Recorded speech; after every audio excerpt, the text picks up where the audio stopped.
The hull of the freighter groaned, a sound like a dying beast settling into the mud. Jace Rowan did not flinch.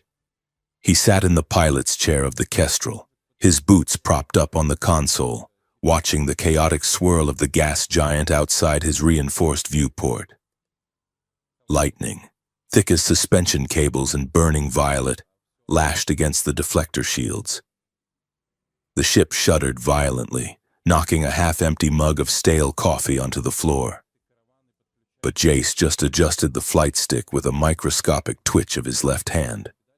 He was 34 years old, though the mirror in the lavatory told him he looked 50. His eyes were the color of wet pavement, dull and flat, the eyes of a man who had seen too much and decided he did not want to see anything else. He was a courier now, a glorified delivery boy running low-value cargo on the frayed edge of civilized space. It was a long fall from the decorated commando he had been during the secession wars, but the pay was enough for fuel and bad whiskey, and the solitude was free. The Kestrel dipped lower into the storm. He was skimming the atmosphere of the giant to scrub his ion trail, a trick he had learned running blockades in the Dantor sector. The sensors screamed a collision warning.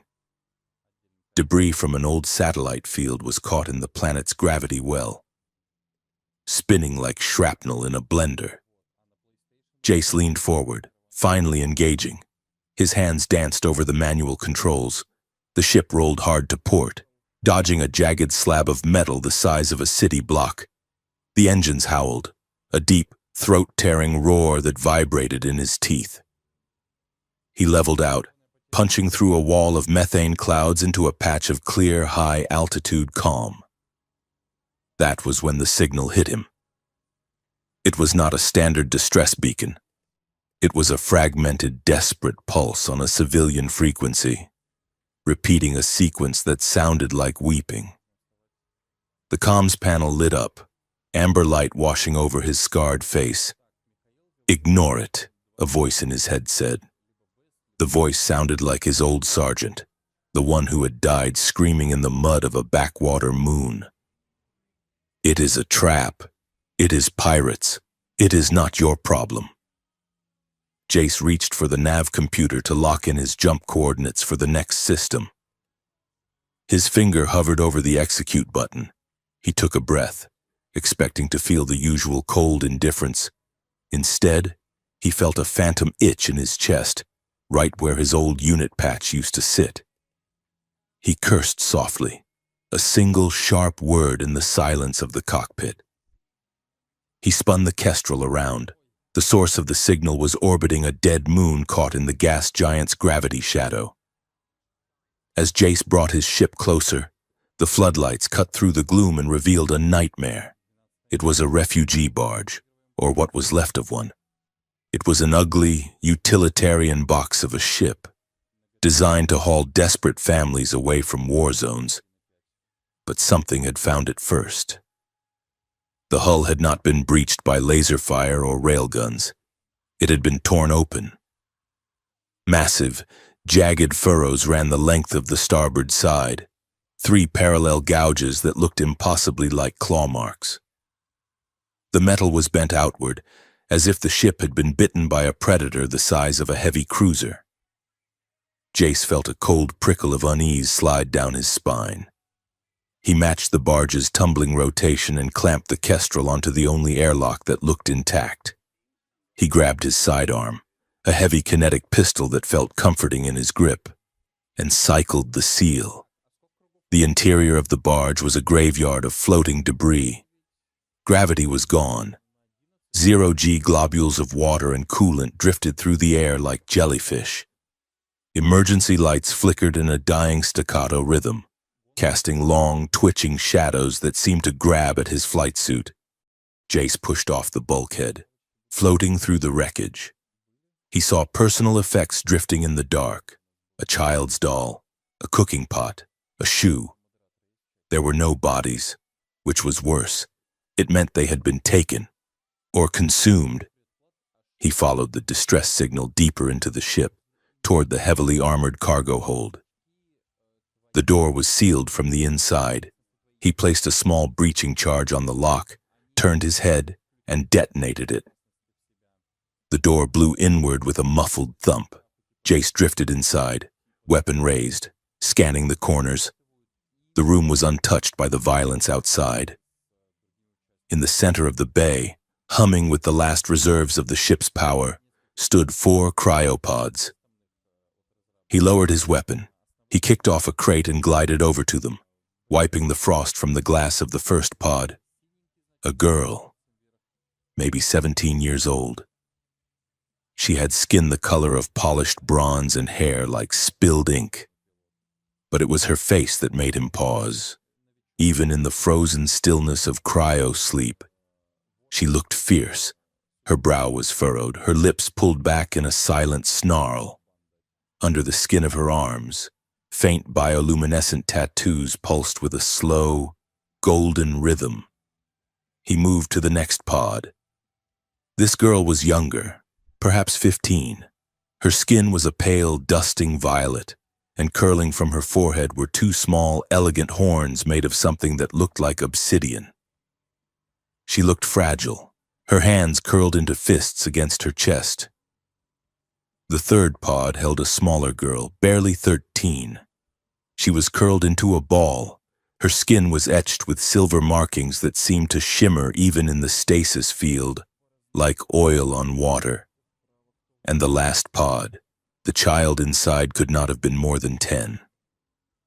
She floated with an eerie, perfect straightness, her arms at her sides. Her eyes were open, staring blindly through the frost. They were dark, flecked with pinpricks of light that resembled a star field. Jace checked the readouts. Power was critical. They had maybe 3 hours before the pods failed and the girls suffocated. He should call the sector authority. That was the procedure. He was a cargo pilot, not a nursery. He looked at the claw marks on the hull again in his mind. Whatever did this left these 4 alive. Why? He didn't have time to answer that. He tapped his comms bead. "Computer," he said, his voice rough from disuse. "Prep the cargo bay for medical transport. I am bringing 4 packages aboard." The transfer took an hour of back-breaking work. By the time Jace had the girls secured in the Kestrel's medical bay and the ship was jumping away from the cursed moon, he was sweating, and his bad knee was throbbing. He set a course for Station Theta 9, a sprawling, corrupt administrative hub on the border of the uncontrolled zones. It was the nearest place with a functional child services office. When he arrived, the station was a hive of noise and stench. Steam vented from rusted pipes, and the air smelled of fried spices and unwashed bodies. Jace navigated the grav sled carrying the 4 waking girls through the crowded corridors. They were groggy, stumbling, their eyes wide with confusion and fear. The eldest, the one with the gold tattoos, watched Jace like a hawk. She placed herself physically between him and the youngest one, her hand hovering near a heavy wrench she must have swiped from his medbay. "Easy," Jace grunted, not looking at her. "I am not going to hurt you. We are going to the authorities. They will find your people." "We have no people," the girl said. Her voice was rasping but melodic, accented with a dialect Jace did not recognize. "Everyone has people," Jace said. He left them in the waiting room of the sector immigration office, a drab gray room with flickering hollows of propaganda posters promising a bright future in the colonies. He walked up to the glass partition where a bored official was picking his teeth with a stylus. "Found a wreck," Jace said, sliding a data pad across the counter. 4 miners, survivors. The official, a man with grease stains on his uniform collar, glanced at the pad, then looked through the glass at the girls. His eyes lingered on the violet-skinned one, then the silver markings on the third. A slow, greasy smile spread across his face. "Refugees, huh?" the official said. He didn't look at Jace. He was typing something into his terminal. No ID chips, no flight logs. Technically, they do not exist. They exist right there, Jace said, pointing. Sure, the official said. He leaned back, the chair groaning under his weight. Look, pilot, the orphanages are full. Funding cuts. You know how it is. But assets like these, rare phenotypes, exotic markings. There are private guilds in the core systems who pay a premium for domestic servants of this caliber. Jace felt the temperature in the room drop. Or maybe it was just his blood turning to ice. Servants, he repeated, or entertainers, the official said with a shrug. We process them as unclaimed cargo. I can cut you a finder's fee, 5,000 credits. You walk away. Buy yourself a new engine manifold. We handle the placement. Jace looked back at the girls. The youngest one, the one with the star eyes, was watching him. She wasn't scared. She looked expectant, as if she knew exactly what kind of man he was. And she was waiting to see if he knew it too. Jace looked at the official. He saw the avarice in the man's watery eyes. He heard the echo of his own voice saying, "Not my problem," an hour ago. The fury hit him like a physical blow. It was the old anger, the soldier's anger, the white-hot rage that had kept him alive in the trenches of the separatist wars. He leaned in close to the glass. "Open the gate," Jace said. "Excuse me?" "I said open the gate," Jace said. His voice was very quiet. "I am adopting them." The official laughed. It was a wet, ugly sound. "You? Look at you. You are a stray dog with a flight suit. You cannot just adopt 4 undocumented aliens on a whim. The paperwork alone would take 6 months. Jace pulled his sidearm. He did not point it at the man. He simply set it on the counter, the heavy metal clanking against the synthetic wood. "I have the paperwork right here." Jace lied. He tapped his wrist computer, projecting a falsified set of custody documents he had hastily coded in the hallway, a skill picked up from a forger on Nar Shaddaa. It was a sloppy job, but backed by the gun on the counter, it looked official enough. "I am their designated guardian. Their parents named me in their will. I am taking them. Now." The official looked at the gun. He looked at Jace's eyes, which were no longer dull but burning with a terrifying, predatory focus. He looked at the forged hologram that was clearly fake. "Okay," the official squeaked. He hit the release button. "Okay, they are yours. Take them. Just get out of my office."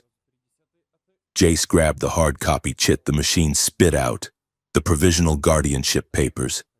He shoved the gun back into his holster and turned to the girls. "Grab your gear," Jace said. The eldest girl, the one he would learn was named Kaya, looked at him with suspicion, but she lowered the wrench. "Where are we going?" "Home," Jace said. He sounded exhausted. "We are going home." Home was a 2-bedroom apartment on Ards Prime, located directly above a 24-hour thruster repair shop. The floor vibrated constantly. The air smelled of ozone and noodle soup from the street vendors below. Jace stood in the center of the living room, watching the 4 alien girls invade his space. It was like releasing a pack of wild animals into a museum. "Do not touch that," Jace said, as Loon, the one with the silver markings, picked up a plasma grenade he used as a paperweight. She giggled, and the silver patterns on her skin rippled like liquid mercury. "It tingles," she said. "Put it down," Jace ordered. In the kitchen, Kaya was staring at the food synthesizer as if it were an enemy combatant. "It hums," she said, her golden eyes narrowing. "Is it alive?" "It makes toast," Jace said. "It is not alive." Usually. Sarah, the violet-skinned one, had found his bookshelf. She was not reading the books. She was running her hand over the spines, her eyes closed, absorbing the information through some kind of tactile telepathy. Or maybe she just liked the texture. She was the quietest, but her silence felt heavy, like the pressure before a storm. And Neve, the youngest. She was standing on the balcony, staring out at the neon-drenched skyline of the city. The wind whipped her hair, but she didn't blink. "The stars are loud here," Neve whispered. Jace sighed and rubbed his temples. "Okay, listen up. I am Jace. You are... well, you are safe. That is the important part." "I am Kaya," the eldest said. She stepped forward, protective. "This is Sarah. That is Loon. And the little one is Neve." "Right," Jace said.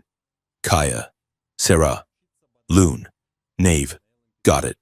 There is one bathroom. Do not use all the hot water. And for the love of the void, do not answer the door if I am not here." The domestic chaos that followed was instant and overwhelming. Jace had spent 10 years living alone, his only companion a cleaning drone named Buster. Within 20 minutes, the girls had traumatized the drone. Loon had tried to feed it a cracker, and when it refused, she dismantled its sensory array to see how it thinks. Jace found himself shouting instructions he never thought he would say. "No! The trash chute is not a portal. Stop levitating the couch. I am trying to vacuum under it. Translation implants are not toys. Put it back in your ear." But amidst the noise, there were things that made the hair on Jace's arm stand up. When Kaya got frustrated with the shower controls, the lights in the apartment flared bright white, surging with a power that blew 2 fuses. Jace's old shrapnel scars on his shoulder burned suddenly, a warning heat that usually meant incoming artillery. When Neve had a nightmare, curled up on the rug because she refused the bed, the gravity in the living room fluctuated. Jace's coffee mug floated 3 inches off the table before slamming back down when she woke up with a gasp. And the shadows. Jace was used to checking corners. It was a soldier's habit. But the shadows around the girls seemed to move independently of the light sources. They stretched and curled, sometimes looking like claws, sometimes like wings. Late that first night, Jace sat at his small data terminal, the glow of the screen illuminating his tired face. The girls were finally asleep, piled together in a nest of blankets in the spare room. He pulled up the local news feed, needing something mundane to ground him. The screen flickered with headlines about trade disputes and weather patterns. But on a sub-channel, a stream of galactic folklore caught his eye. Historians debate the true location of the Demon Queen's fall. The anchor said, "Legends say her hunger consumed 12 star systems before the Great Coalition shattered her throne. Rumors persist that her bloodline was not extinguished, but scattered like seeds in the cosmic wind." Jace snorted and swiped the screen away. "Fairy tales," he muttered. "Ghost stories to scare kids." He walked to the window, looking down at the street market below. The neon signs for noodle bars and tech pawn shops cast a kaleidoscope of colors on the wet pavement. 3 stories down, in the press of the crowd, a figure paused. It was a man in a heavy cloak jostled by a drunk spacer. As the man turned, his hood slipped back. His face was tattooed with geometric scars. He was looking up, not at the sky, but directly at Jace's window. Earlier that evening, Jace had taken the girls for a walk to get food. Loon had laughed at a street performer, and for a second, her happiness had made her skin glow with that distinct silver light. The man in the alley pulled a device from his robe. It was ancient tech, a subspace transmitter made of bone and black iron. He keyed in a sequence. The device hummed. The man spoke 2 words into it. "Found them." Up in the apartment, Jace turned away from the window, unaware of the eyes on him. He walked to the kitchen, where a pot of instant noodles was steaming on the counter. He grabbed 4 bowls and a fork. He walked into the living room, The girls had woken up, drawn by the smell of synthetic chicken broth. They sat on the floor, looking at him with wide, wary eyes. Jace sat down on the rug with them. He passed a bowl to Neve. She took it carefully, her star-flecked eyes meeting his. "It is hot," Jace warned. "Blow on it." Kaya took her bowl but didn't eat. "Why did you do it?" she asked. "Why did you take us?" Jace looked at them. The strange, terrifying, beautiful children of a wreck he should have flown past. He thought about the corrupt official. He thought about the silence of space. He thought about the way the Kestrel felt, empty. "Because the galaxy is a mean place," Jace said, stabbing his fork into his noodles. "And you look like you could use a co-pilot." Sarah offered a tiny, tentative smile. Loon giggled. Neve just watched him, her calmness making him feel like he was the one being studied. "They are mine now," Jace thought, the realization settling in his chest like a heavy stone. "I do not care who they were running from. They are mine." He had no idea that the signal sent from the alley below was already bouncing through relay satellites, crossing the void, destined for a dark chamber light years away. He had no idea that he was spoon-feeding instant noodles to the heirs of a monster that had once eaten worlds. He just knew that for the first time in 10 years. The apartment didn't feel empty. The camera of the mind's eye pulls back, through the window, rising above the neon-soaked city of Ard's Prime, rising through the clouds. Past the orbiting traffic, into the cold silence of deep space, far away, in a room made of obsidian and shadows. A holographic map flickered to life. A single red light began to pulse, and in the darkness, a council of faceless figures leaned forward, watching the signal. 7 years is a long time in the life of a cargo pilot. It is enough time to replace every seal on a ship's hull twice. Enough time to fly from one edge of the sector to the other 100 times. And enough time to forget what silence sounds like. But in the life of a father, 7 years is a blink. It is a terrifying, accelerating blur that transforms small, frightened children into complex, dangerous, and wonderful strangers. Jace Rowan stood in the center of his kitchen, a spatula in one hand and a datapad in the other, orchestrating the morning like a combat drop. The apartment had expanded since the early days. He had knocked down a wall into the neighboring unit when the landlord went to prison for smuggling spice, doubling their square footage and tripling the clutter. "Kaya, if you test that thruster inside the house one more time, I am grounding you until you are 30, Jace shouted over his shoulder, in the living room. Kaya, now 24 and built like a kinetic weapon, was hovering 2 feet off the ground. She was cross-legged on a disassembled hoverboard, her fingers glowing with a faint golden heat as she welded a micro-fracture in the deck plating mid-air. She wore a grease-stained tank top that showed off the bioluminescent tattoos running down her arms, which pulsed in time with the board's engine. "It is not inside the house." "Jace," Kaya called back, her voice raspy and amused. "I am floating. Technically, I am not touching the floor, so I am not on the property." "That is not how real estate law works," Jace muttered, flipping 4 eggs onto a plate. At the breakfast table, Sarah sat amidst a fortress of holographic screens. At 22, she possessed a beauty that was severe and striking, her violet skin contrasting with the sharp, obsidian horns that curved back from her temples.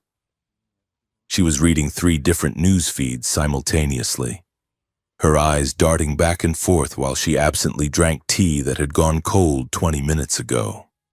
"The Galactic Defense Accord vote is trending down," Sarah noted without looking up. "Analysts say the border skirmishes in the Veil Nebula are making the trade guilds nervous. If the Accord fails, tariffs on imports will triple. English, Sarah, Jace said, sliding a plate of eggs toward her. Does this mean the price of coffee goes up? Yes, Sarah said, exponentially. Then I care about politics, Jace decided. A loud mechanical whirring sound came from the hallway. Loon, 20, was leaning against the wall with a devilish grin. She was manipulating her wrist computer, hacking the vending machine in the lobby 3 floors down. Her silver markings shimmer like oil on water, a sure sign she was up to no good. Jackpot, Loon whispered. The machine just dispensed 42 cans of fizzy drink to the unsuspecting public. Chaos reigns.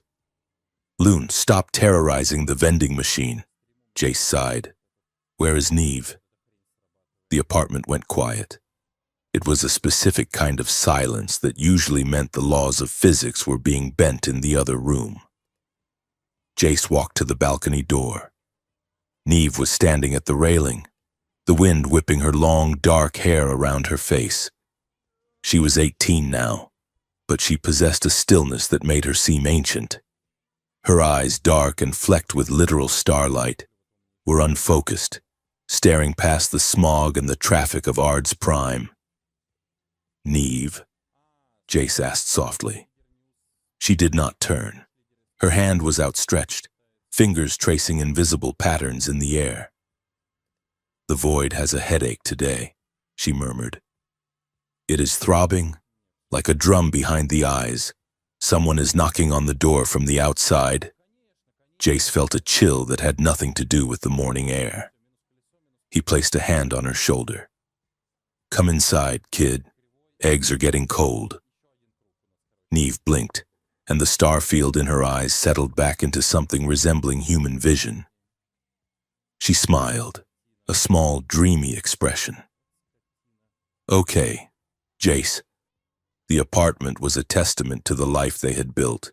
It was messy, loud, and bursting with history. The walls were covered in mismatched decorations. A neo-steel combat helmet from Jace's war days sat on a shelf next to a macaroni art project Loon had made when she was 12. His medals were tucked behind a framed certificate for Sarah's graduation from the aggressive negotiations debate team. A small shrine to his lost crewmates, grainy photos and a bottle of whiskey sat respectfully beside the girls' hoverboard trophies. They were a family, a strange patchwork, impossible family living on a world that was moving too fast. Ard's Prime was a jewel of the trade routes, a vertical city planet where the buildings pierced the clouds and the traffic never stopped. Outside their window, the morning rush was a river of light. Anti-grav vehicles streamed through designated air lanes, weaving between skyscrapers wrapped in holographic advertisements selling everything from synthetic organs to luxury vacations on water worlds. But beneath the glamour, the tension was palpable. Military patrols had increased. The Galactic Council was pushing for the new defense accord, citing rumors of external threats and sleeper cells. Jace didn't know the half of it. At the Ard's Prime Central Spaceport, the atmosphere shifted. The usual chaotic bustle of tourists and traders parted like water. A silence rippled through the grand concourse. A shuttle descended from the upper atmosphere. It was not a standard transport. It was a sleek, predatory sliver of obsidian glass and matte black metal, moving with a silence that suggested expensive, dangerous engineering. It touched down on the VIP pad with barely a whisper. The ramp lowered. Lyra Sath stepped out. She was stunning, a creature of high-contrast elegance in a station full of dust and grime. She belonged to the same species as the girls, evidenced by the subtle, angular structure of her cheekbones and the depth of her eyes, which shone like twin moons. Her dark hair was woven into an intricate braid threaded with silver and platinum wire. She wore diplomatic armor, a ceremonial breastplate of white ceramic over a bodysuit of midnight blue silk. It was an outfit that said she could negotiate a peace treaty or lead an execution squad without changing her shoes. Security drones hovered around her. Local politicians scrambled to greet her, their smiles tight and sweaty. "Cultural liaison Saith," a nervous port administrator stammered, bowing too low. "Welcome to Ard's Prime. We were not expecting a high-ranking evaluator from the council, so..." Suddenly, Lyra looked at him. Her expression was perfectly neutral, a mask of regal indifference. "The council does not work on your schedule, Administrator. I am here to audit the guardianship of undocumented minors in this sector. I trust my transport is ready." "Of course," the man squeaked. Lyra walked past him, her boots clicking rhythmically on the deck. She touched her ear, activating a secure, encrypted channel. "I am on the ground," she said, speaking in a tongue that had not been heard openly in the galaxy for 1,000 years. The high court dialect of the fallen demon queen's empire. "Vectors are stable. The signal traces to the lower residential district. I will confirm the targets within the hour." A voice crackled in her ear, distorted and cold. "Do not fail, Agent Saith. The awakening timeline is accelerating. If they are the heirs, we need to know. If they are broken, we need to discard them." "Understood," Lyra said. She cut the link. For a second, the mask slipped, and a look of profound exhaustion crossed her face. Then she straightened her spine, the steel returning to her posture, and stepped into the waiting limousine. The knock on Jace's door was precise, 3 sharp raps. Jace was wrestling with the dishwasher, which Loon had seemingly reprogrammed to only wash plates that were blue. He wiped his hands on a rag and marched to the door. "If you are selling solar panels, I am not buying." He opened the door and stopped. Lyra stood in the hallway. In the dim, flickering light of the corridor, she looked like a diamond in a coal chute. The contrast was almost violent. Jace, in his faded flight suit and grease-stained t-shirt, felt suddenly very underdressed. "Jace Rowan?" she asked. Her voice was cool, smooth, and commanded attention. "That depends," Jace said, leaning against the doorframe. "Who is asking?" "Lyra Saith, Cultural Liaison for the Galactic Council. I am here to conduct a welfare check on 4 dependents registered to this address." She held up a holographic warrant that spun with official council seals. Jace narrowed his eyes. "We passed our inspection last year. The social worker said we were, quote, chaotic but functional." "The standards have changed," Lyra said, stepping forward. She didn't push him, but her presence was a force that made him instinctively step back. She walked into the apartment.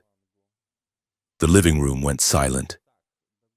Kaya caught her hoverboard mid-air and dropped to the floor, her muscles tensing. Sarah looked up from her screens, her eyes narrowing as she analyzed the newcomer. Loon vanished, literally, activating a stealth camouflage cloak she had been tinkering with, leaving only a shimmering ripple in the air. Neve remained on the couch. She turned her head slowly. Lyra scanned the room.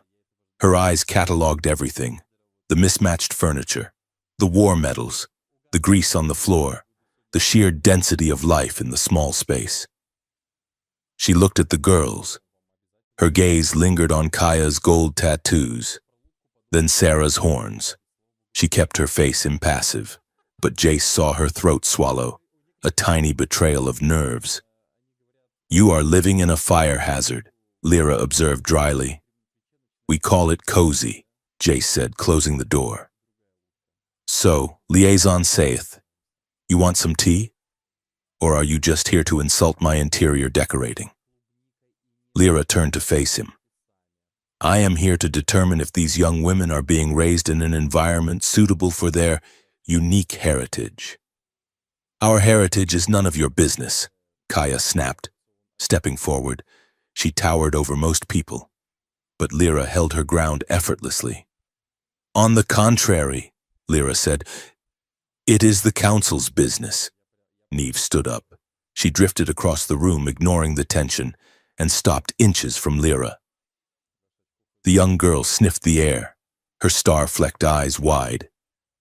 You smell like the old fire, Neve whispered. The room seemed to get colder. You smell like the throne of bones. Lyra stiffened. Her hand twitched toward her hip, where a weapon would be if she were in uniform. I do not know what you mean, child. She means you are making them nervous, Jace interposed, stepping between Neve and Lyra. He crossed his arms. Look, lady, I have raised these girls for 7 years. They are fed, they are educated, and they are safe. Unless you have a court order to remove them, you can finish your tea and leave. I can have a court order within 10 minutes, Lyra countered, her voice dropping an octave. Do not test me. Mr. Rowan, you are hiding unregistered variances in their genetic code. That alone is grounds for immediate custody transfer to a secure facility. Secure facility, Jace repeated, his voice low and dangerous. You mean a lab? I mean a place where they can be understood, Lyra said. Get out, Jace said. Lyra held his gaze. For a moment, the air between them crackled. It was not just anger. There was something else, a recognition of strength. She saw the soldier beneath the tired father. He saw the warrior beneath the diplomat's silk. I will return tomorrow, Lyra said icily. Have their medical records ready. She turned and swept out of the apartment. As the door clicked shut, Loon shimmered back into visibility. I stole her access codes, Loon said, holding up a small data chip. Good girl, Jace said, but he was not smiling.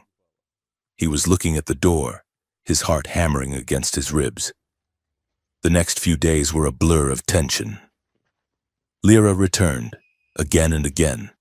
She interviewed the girls, inspected the pantry, and criticized Jace's filing system.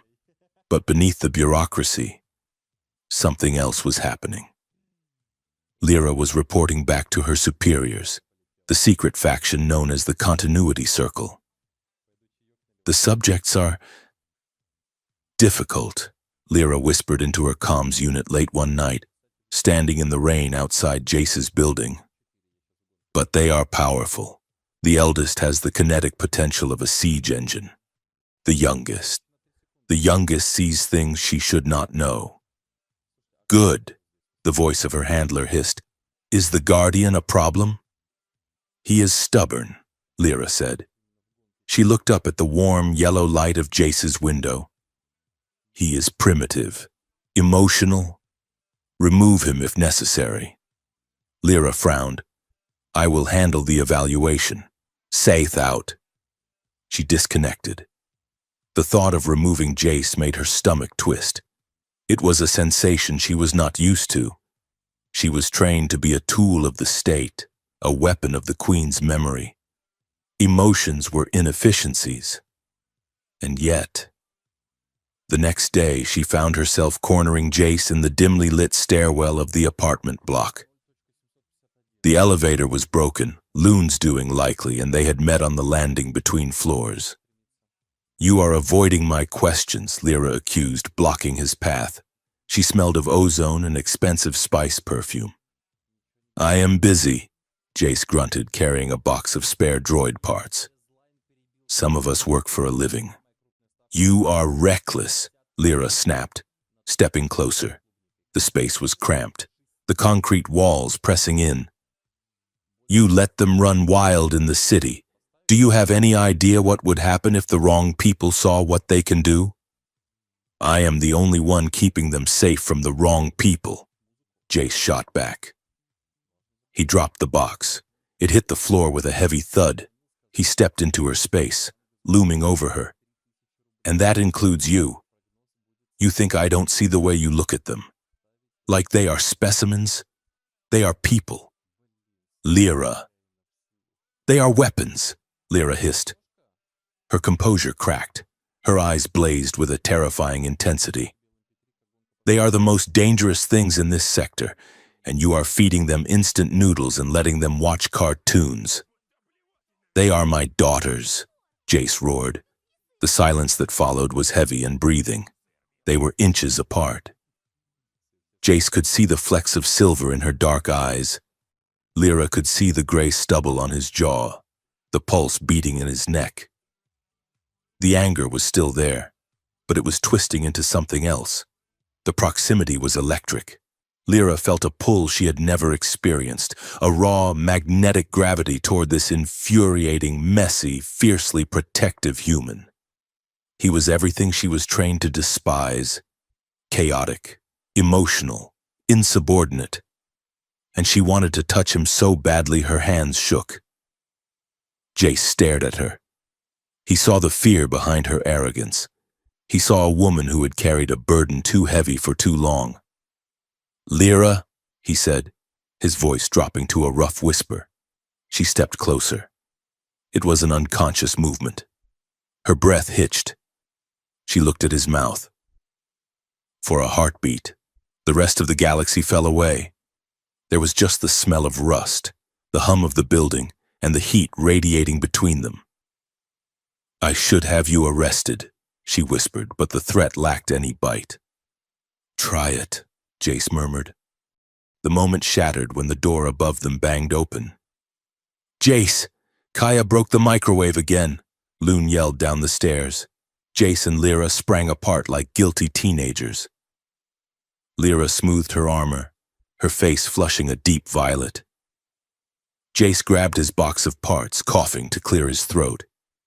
"We are not done," Lyra said, refusing to look at him as she brushed past. "I know," Jace said to the empty air. 2 nights later, the city of Ard's Prime threw a festival. The Festival of Lights was a chaotic, sprawling celebration of the planetary founding. The night market was a sensory overload of neon lanterns, sizzling street food, and music that vibrated in the bones.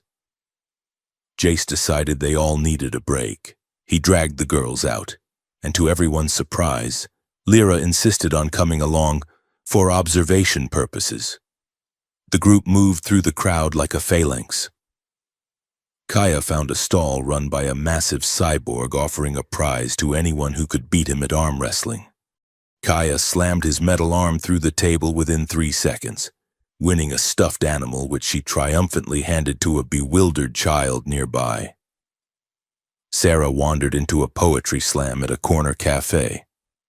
She listened for 5 minutes, then took the mic and delivered a devastatingly beautiful, mathematically perfect poem about the entropy of dying stars that made half the audience cry. She walked off stage without waiting for applause. Loon set up a small table and started selling cursed trinkets she had made from scrap metal. "This bolt is haunted by a ghost who hates taxes," she told a gullible tourist. 50 credits. She sold out in 10 minutes. Neve stood near a flower vendor. The drones watering the hanging gardens overhead malfunctioned, spraying mist everywhere. Neve laughed, spinning in the wet street. "It is raining petals," she said, and as she spoke, the mist caught the neon light and coalesced into soft, glowing shapes that looked exactly like falling cherry blossoms. Jace and Lyra stood on a balcony overlooking the plaza, watching the girls. The noise of the festival was a dull roar below them. Jace held 2 skewers of grilled meat. He offered one to Lyra. She looked at it suspiciously, then took a bite. "It is acceptable," she admitted. "High praise," Jace grinned. He leaned his elbows on the railing. "See? They are doing fine. They are happy." Lyra watched Neve spinning in the light. Her expression softened. the regal mask dissolving into something wistful. "In my culture," she said quietly, "children of high blood are not allowed to play. They are taken to the academies at age 4. They are taught logic, strategy, and combat. They are forged." "Sounds lonely," Jace said. "It is efficient," Lyra said automatically. Then she sighed. "People like me, we do not have families. We do not take mates. We are tools of the state. Our lives belong to the council, to the mission." Jace turned to look at her. The neon lights from below cast shifting colors across her face: blue, magenta, gold. She looked incredibly beautiful and incredibly sad. "Maybe your state doesn't get to choose everything," Jace said softly. Lyra looked at him. Her eyes searched his face, looking for mockery and finding only honest warmth. "You are a dangerous man. Jace Rowan. You make people want things they cannot have." "Who says you can't have it?" Jace asked. He moved his hand on the railing until his pinky finger brushed hers. She didn't pull away. She leaned in, just an inch. The air grew thick again. The noise of the crowd seemed to fade. Jace tilted his head. Lyra's lips parted. It was a terrifying, precipitous moment.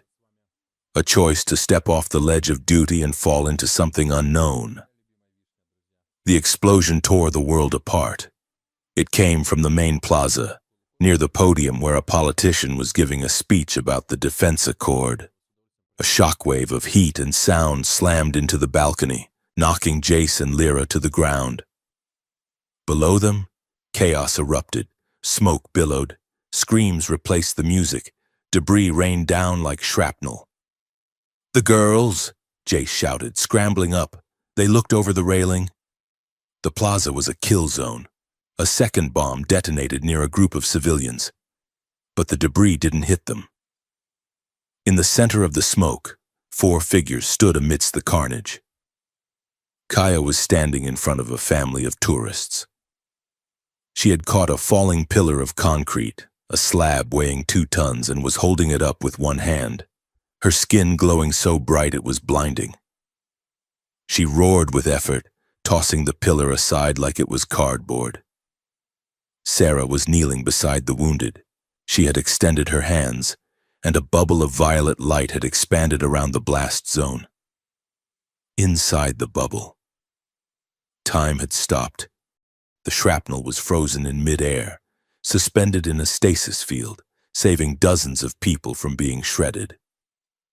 Loon was weaving through the panic. She wasn't fighting. She was casting. Massive, illusory walls of light sprang up, guiding the stampeding crowd toward safe exits, hiding the worst of the gore from their eyes to prevent panic. And Neve. Neve stood in the center of the crater. She was not afraid. She was floating a few inches off the ground. She raised her hands, and the fire from the explosion stopped. It didn't go out. It warped. The flames twisted, turned black, and were sucked into a small, swirling singularity between her palms. She crushed the fire out of existence. Drones, news drones, security drones, spy drones hovered overhead, their camera eyes recording every second in high definition. On the balcony, Lyra went pale. "No," she whispered. "No, no, no!" Jace gripped the railing, his knuckles white. "They are alive," he breathed. "They are okay." "You do not understand," Lyra said, her voice trembling with horror. "They just showed the galaxy what they are." High above Ard's Prime, in the cold vacuum of orbit, a stealth ship received the live feed from the festival drones. In the command center, a group of officers wearing the insignia of the continuity circle watched the screen. They watched Kaya lift the pillar. They watched Neve eat the fire. A tall, thin man with a cybernetic eye leaned forward. He paused the footage on Neve's face. He smiled. "The signature is confirmed," he said. "The bloodline is active. He turned to his communications officer. Initiate protocol restoration, and bring me Agent Saeth. She has some explaining to do. Back on the ground, amidst the smoke and the wailing sirens, Jace and Lyra ran toward the girls. But as they ran, Lyra checked her wrist computer. A red light was blinking. A kill order? A capture order? She looked at Jace's back, then at the girls who were now looking around, realizing the entire crowd was staring at them in terrified awe. The secret was out. The peace was over. The Demon Queen's heirs had revealed themselves, and the galaxy would burn to get them. The silence that fell over Ard's Prime was not the absence of sound, but the heavy, suffocating pressure of a held breath. For 3 days, the city did not sleep. The holographic billboards that usually sold sparkling water and vacation packages had been commandeered by the news networks. They played the footage from the Festival of Lights on an endless, dizzying loop. Over and over, the galaxy watched. They watched Kaya lift a 2-ton slab of concrete with the casual grace of a god. They watched Sarah freeze time in a violet bubble, trapping shrapnel like flies in amber. They watched Loon weave walls of light that did not exist. And most terrifying of all, they watched Neve, the small girl with star-flecked eyes, swallow a firestorm with her bare hands. Jace Rowan sat in his living room, the curtains drawn tight against the neon glare outside. He had deactivated the main holovid screen, but he could not turn off the world. The local subnet was buzzing. He could hear the protesters gathering 10 stories down, chanting slogans that clashed in the humid air. "Monsters," some shouted. "Devourers." "Saviors," others cried back. "The new queens." Jace stared at his coffee. It was cold. He looked around the apartment. It felt smaller today. The air was thick with tension, like the ozone smell before a lightning strike. He stood up, forcing a grin onto his face. It felt brittle, like dried plaster. "All right, crew," he announced, clapping his hands. "Who is up for a game of cards? High stakes. Winner gets to choose the dinner synth settings for a week." No one answered. Kaya was pacing the ceiling. Literally. She walked back and forth upside down, her bare feet sticking to the plaster, her hair hanging down like a dark curtain. Every few seconds she punched the air, and a small sonic boom rattled the windows. "They are talking about sending a containment fleet," Kaya growled. "I can hear the military channels. Let them come. I will throw their tanks into the sun." "We are not throwing tanks into the sun," Jace said firmly. "Get down from there. You are making me dizzy." Sarah sat at the table, but she was not reading. She had built a fortress of pillows and was sitting inside it, knees pulled to her chest. Her violet skin was pale, almost gray. "The statistical probability of a peaceful resolution has dropped to 0.4%, she whispered. "We are variables in an equation that ends in subtraction." Loon was manic. She was dismantling the toaster, her hands moving in a silver blur. "It is funny, right?" She laughed, but the sound was too high, too sharp. "We saved them. We saved everyone. And now they look at us like we are the bomb. Maybe I should paint myself green. People like green aliens. Green is friendly. And Neve." Neve stood by the window, peeking through a crack in the curtains. She had not spoken for hours. When she finally turned, her eyes were swimming with darkness, the stars within them swirling in a chaotic vortex. "They are hungry," Neve said. Her voice did not sound like a teenager's. It sounded deep and resonant, vibrating in Jace's chest. "Not the people outside, the ones in the dark. They see the beacon. They remember the taste of the world." Jace felt a shiver crawl up his spine. He walked over and knelt before her, taking her cold hands in his. "Hey, look at me. No one is eating any worlds. We are just, we are having a bad week. Neve looked at him, and for a second, the ancient horror in her eyes receded, replaced by the fear of a child. Jace, she whispered, I feel heavy, like I am full of ghosts. I know, Jace said, pulling her into a hug. He looked over her shoulder at the other three, his expression hardening. I am going to fix this. I promised you I would handle the scary stuff. I meant it. He did not know how he was going to fix it. He was a cargo pilot with a rusted ship and a bad knee. But he would burn the galaxy down before he let anyone touch them. High above the city, in the sterile, soundproofed offices of the Galactic Council, Lyra Saith stood before a wall of black glass. She was looking out at the curvature of the planet, but her mind was light years away. The door behind her hissed open. She did not turn. She knew who it was by the drop in temperature. Agent Saith, a voice said. It was smooth, synthetic, and utterly devoid of warmth. Lyra turned. A hologram was projecting from the center of the room. A figure cloaked in the deep crimson robes of the continuity circle. It was her handler, a high-ranking overseer known only as Director Kale. Director, Lyra said, bowing her head slightly. I have submitted my report. The subjects are volatile but stable. I recommend a gradual approach to integration. Your recommendation is noted and discarded, Kale said. He waved a hand, and a map appeared in the air between them. It was a chart of the galaxy, but large swathes of it were marked in red.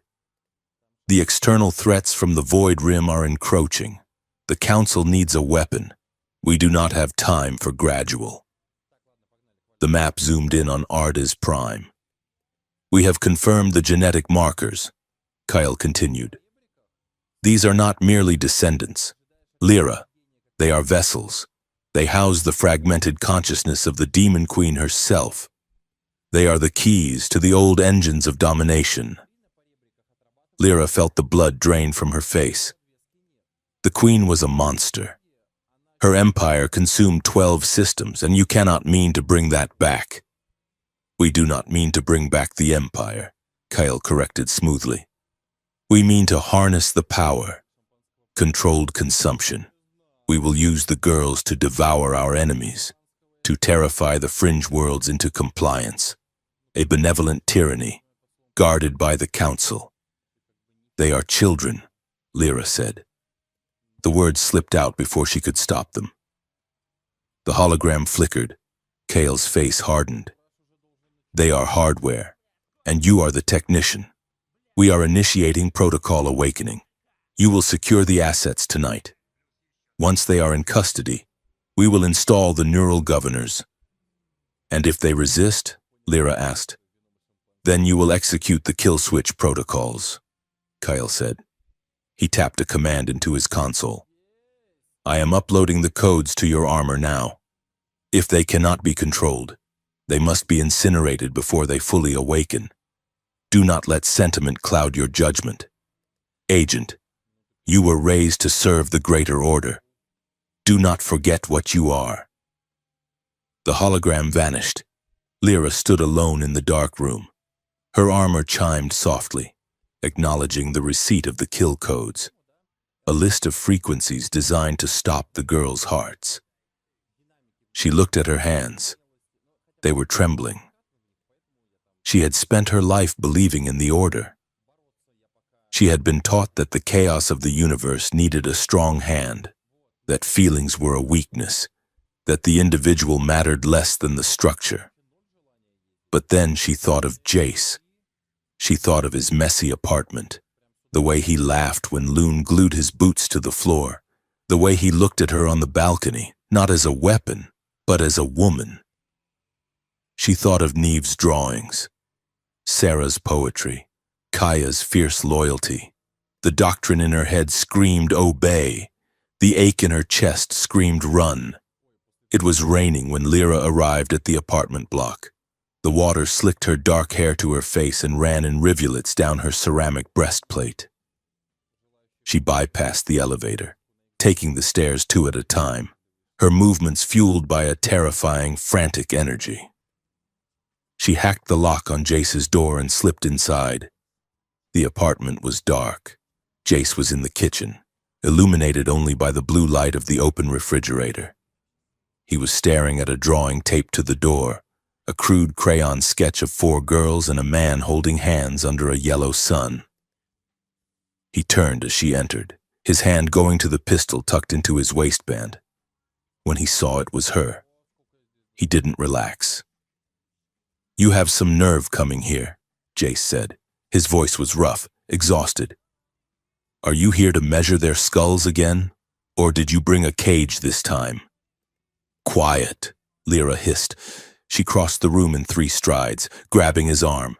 Her grip was iron hard. "We do not have time for your pride. Jace, they are coming."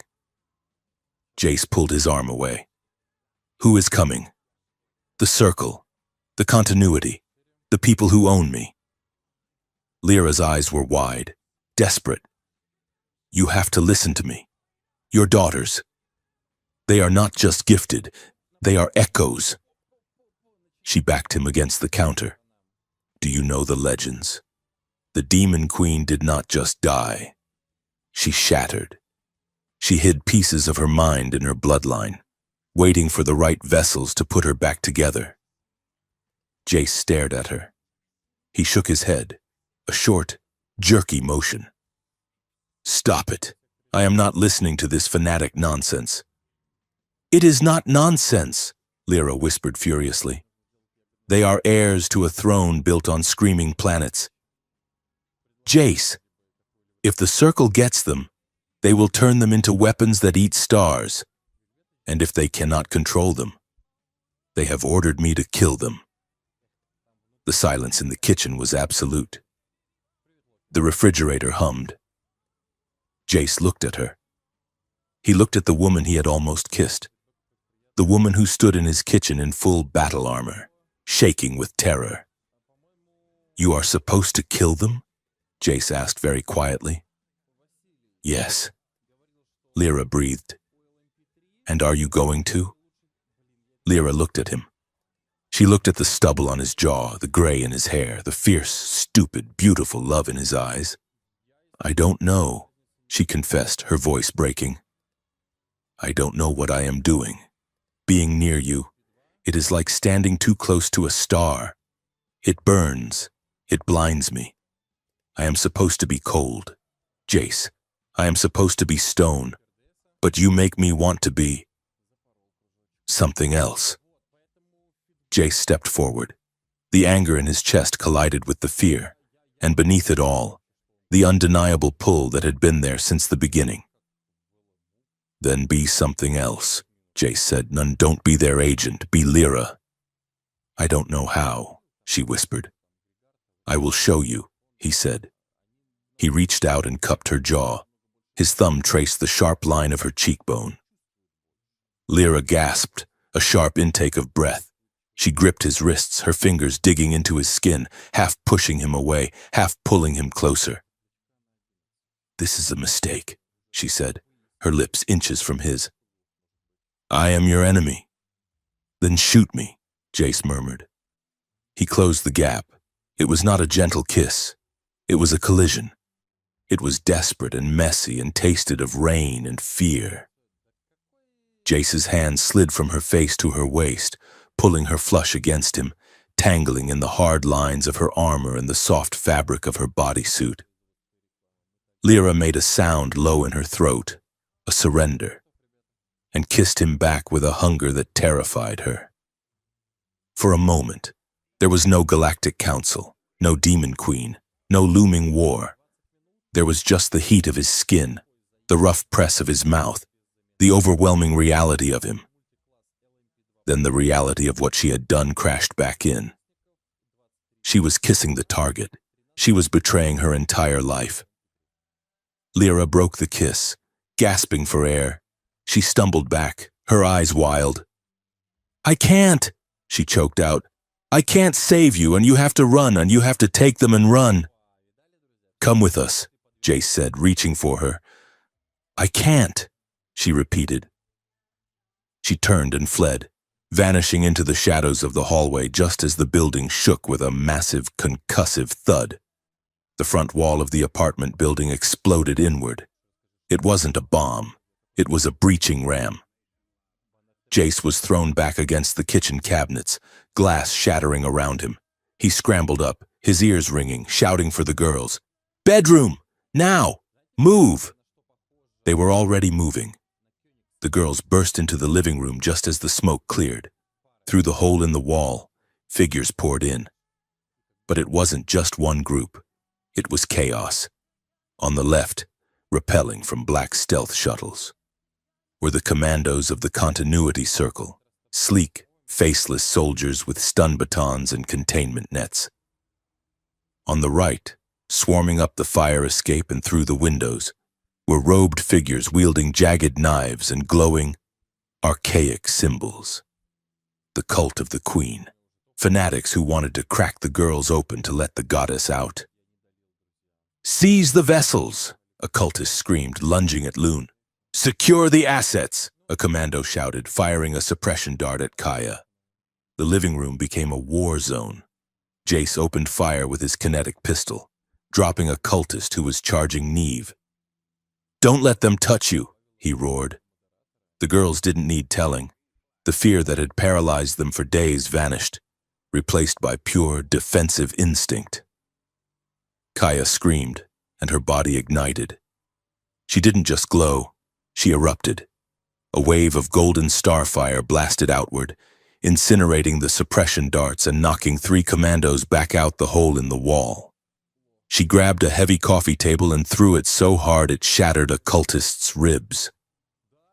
Sarah stood in the center of the room, her eyes glowing violent violet.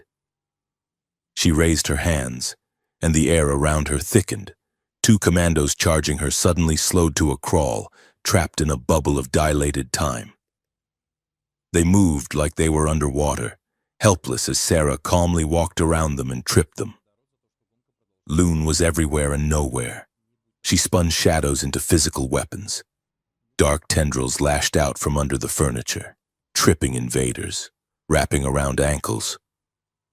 She created 3 illusory duplicates of Jace, confusing the enemy fire while the real Jace reloaded behind the sofa. But the cultists were relentless. One of them, a massive brute with scarified skin, broke through Kaya's fire and grabbed Neve by the hair. "Awaken!"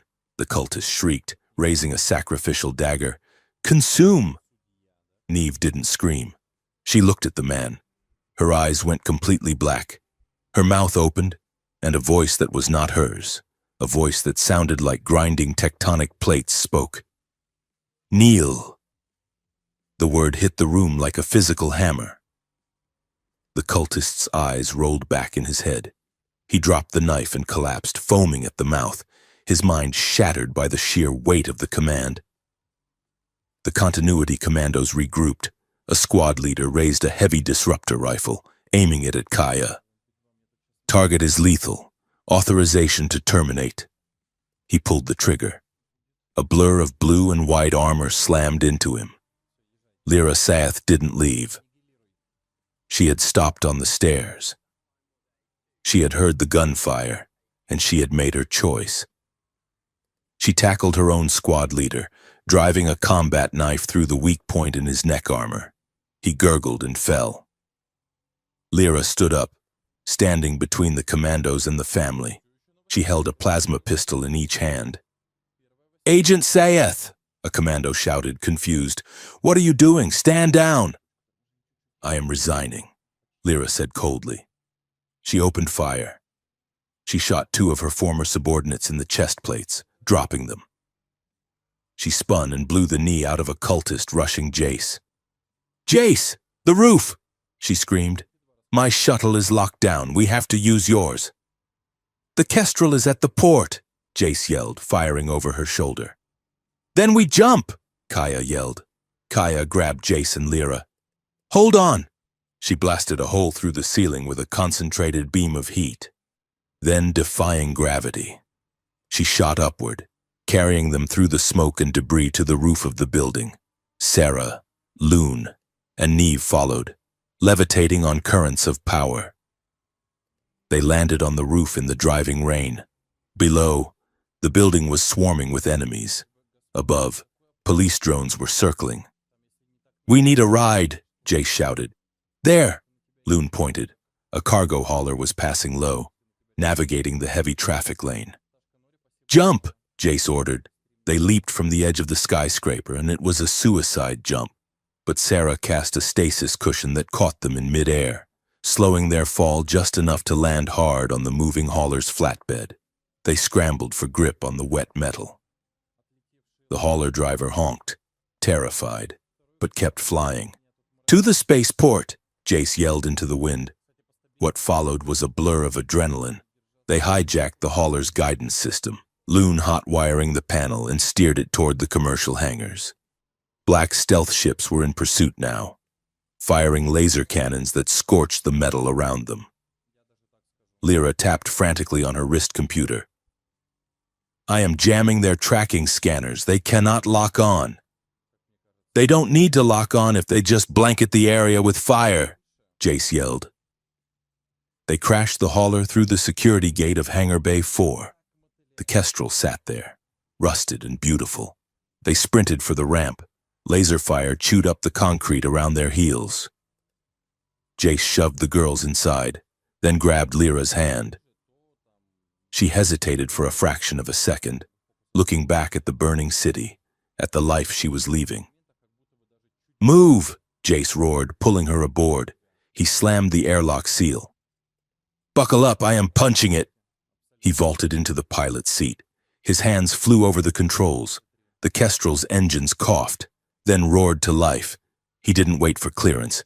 He didn't wait for the bay doors to fully open. He blasted the ship forward, shearing off a communications antenna as they squeezed through the gap. They shot into the sky. The G-force slammed them back into their seats. "Shields are down," Lyra shouted from the co-pilot chair. "We have 3 interceptors on our tail. They are charging missiles." "I can't jump until we clear the gravity well," Jace gritted out. "We are sitting ducks."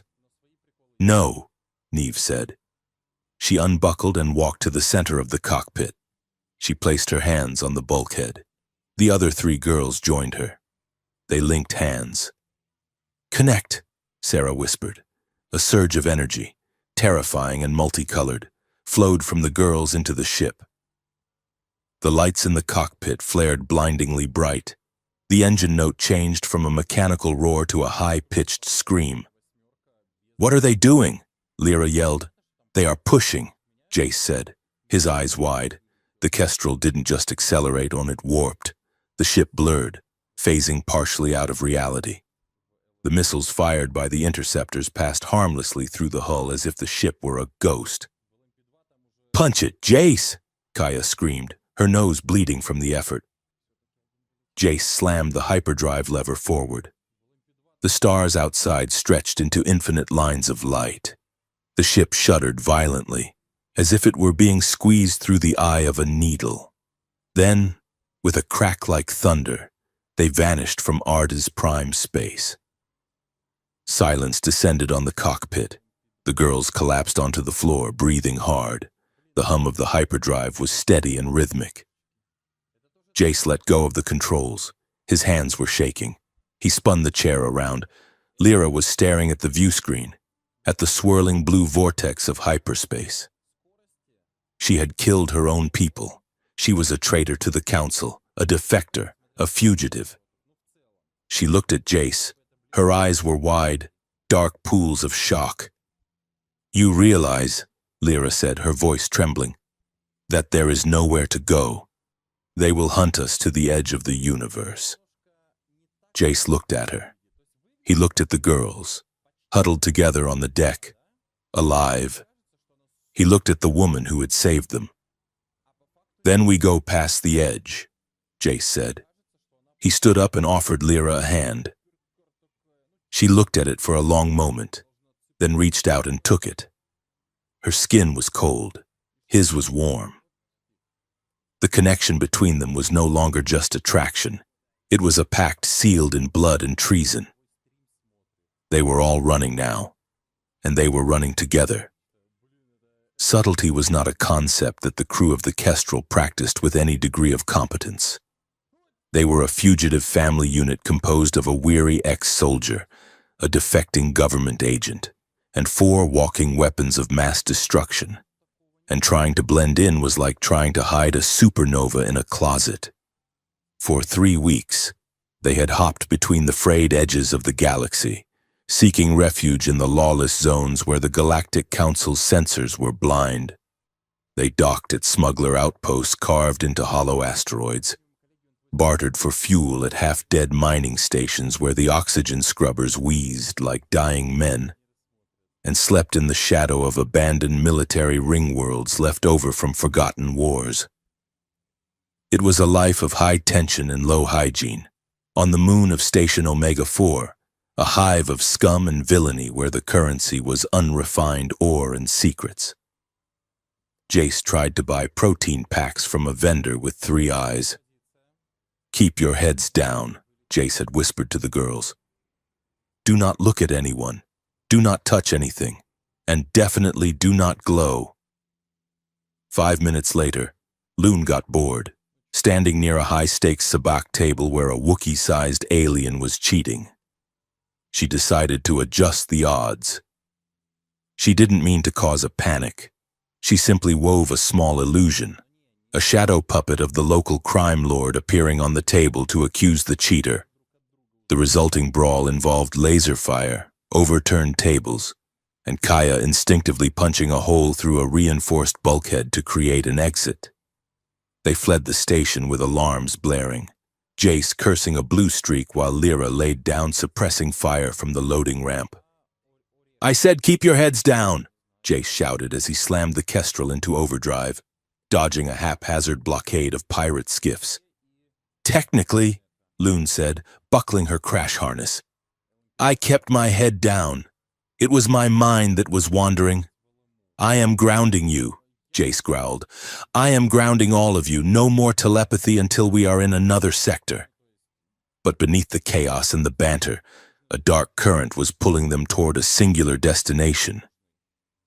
They were running out of fuel, out of food, and out of road. The only place left to go was the source of the nightmare. They were going to the Demon Queen's throne world. The decision was made in the ship's cramped mess hall, over a dinner of reconstituted algae paste and stale crackers. Lyra stood at the head of the table, a holographic map flickering above the surface. "The location is here," Lyra said, pointing to a dead zone in the charts. "System Xylos. The locals call it the Bitten Apple. It is where the Queen made her last stand against the Coalition 1,000 years ago." "Why are we going there?" Kaya asked. She was nursing a bruised knuckle from the bar fight, looking sullen and terrified in equal measure. If she was so bad, why go back to her house? Lyra looked at the 4 of them. Her expression was pained, the mask of the diplomat fully gone, replaced by the exhaustion of the fugitive. "Because you are not just her descendants," Lyra said softly. "You are her contingency plan." The silence in the room was heavy. The hum of the ship's engine seemed to grow louder. Lyra took a breath. The Demon Queen did not fear death. She feared oblivion. Before the end, she engineered a biological failsafe. She took shards of her own consciousness, her tactical genius, her raw power, her charisma, her hunger, and she embedded them into genetic sequences. She scattered them into the bloodlines of her followers, dormant, waiting for the right generation to manifest. She looked at each of them in turn. Kaya holds her strength, Sarah holds her mind, Loon holds her influence, and Neve. Lyra hesitated, looking at the youngest. Neve holds the connection to the void, the hunger itself. Neve shrank back in her chair, wrapping her arms around herself. "I do not want to be hungry," she whispered. "You are the final set," Lyra continued, "the most potent. The continuity circle believes that if they bring you together, the shards will fuse. The Queen will overwrite your personalities, and she will be reborn in a hive mind shared between the four of you. Jace slammed his hand on the table. That is not going to happen. It is already happening, Lyra said, her voice steady but sad. The powers are manifesting, the memories are bleeding through. The only way to stop it is to go to the throne world. There is a chamber there, the resonance core. It is where she made the shards. If we can access the original terminals, we might be able to lock the sequence. We can seal the Queen away inside you permanently. You keep the power, but you keep your souls. And if we can't? Sarah asked, her violet eyes analyzing Lyra's face for micro-expressions of deceit. Then we destroy the core, Lyra said, and we hope it breaks the link. The journey to Xylos took 2 weeks of hyperspace jumps. They used the time to train. They landed the Kestrel on a drifting, hollowed-out megastructure, a skeletal shipyard from the old war, to practice without sensors picking up their energy signatures. The training sessions were brutal. Lyra was a demanding instructor. She wore her armored bodysuit, moving with a lethal grace, forcing the girls to push their limits until they collapsed. "Again!" Lyra shouted, dodging a bolt of kinetic force from Kaya. "You are telegraphing your strike. The Queen would have gutted you by now," Kaya roared with frustration. She gathered the ambient energy of the room, her tattoos glowing white-hot. She unleashed a blast that vaporized a 10-ton steel girder.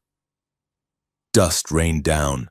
Kaya stood panting, a grin of exhilaration spreading across her face. "Did you see that? I could punch a moon." "Kaya!" Jace called out from the sidelines. He was leaning against a rusty pillar, his hand hovering near his pistol. He hated this. He hated seeing them as weapons. Kaya looked at him, still grinning, but then she looked at her hands. The smoke curling from her fingertips wasn't just heat. It was destruction. The smile vanished. She grabbed her own wrist, shaking. I liked it," she whispered. "Jace, I liked breaking it." "It is okay," Jace said, walking over to put a hand on her shoulder. "It is just adrenaline." But Kaya pulled away. "It felt like I was supposed to do it, like I was made to break things." In the next corridor, Sarah was levitating 300 jagged metal shards. Lyra walked through the storm of shrapnel, instructing her. "Order them. Do not just hold them. Calculate the trajectory." Sarah closed her eyes. Trajectory calculated. Intersect vector 4. The shards aligned into a perfect sphere, rotating harmlessly. She wasn't using the power to attack. She was using it to build a shield, a cage. "Good," Lyra said. "Control is better than force." Loon was harder to train. She didn't want to fight. She turned the shadows of the shipyard into a circus. Shadow elephants danced on the ceiling. Illusionary flowers bloomed from the rust. She tried to make everyone laugh. But when Lyra pressed her, the shadows turned into spikes. "I am not a soldier," Loon said, tears in her eyes as her illusions shattered into darkness. "I am just the trickster." The Queen was a trickster too, Lyra warned. She made people see paradise while she fed them into the furnace. You have to know the difference between a lie and a story. And then there was Neve. Neve did not train. Neve endured. She stood in the center of the cargo bay, staring at nothing. "They are loud today," she murmured. "Who is loud?" Lyra asked gently.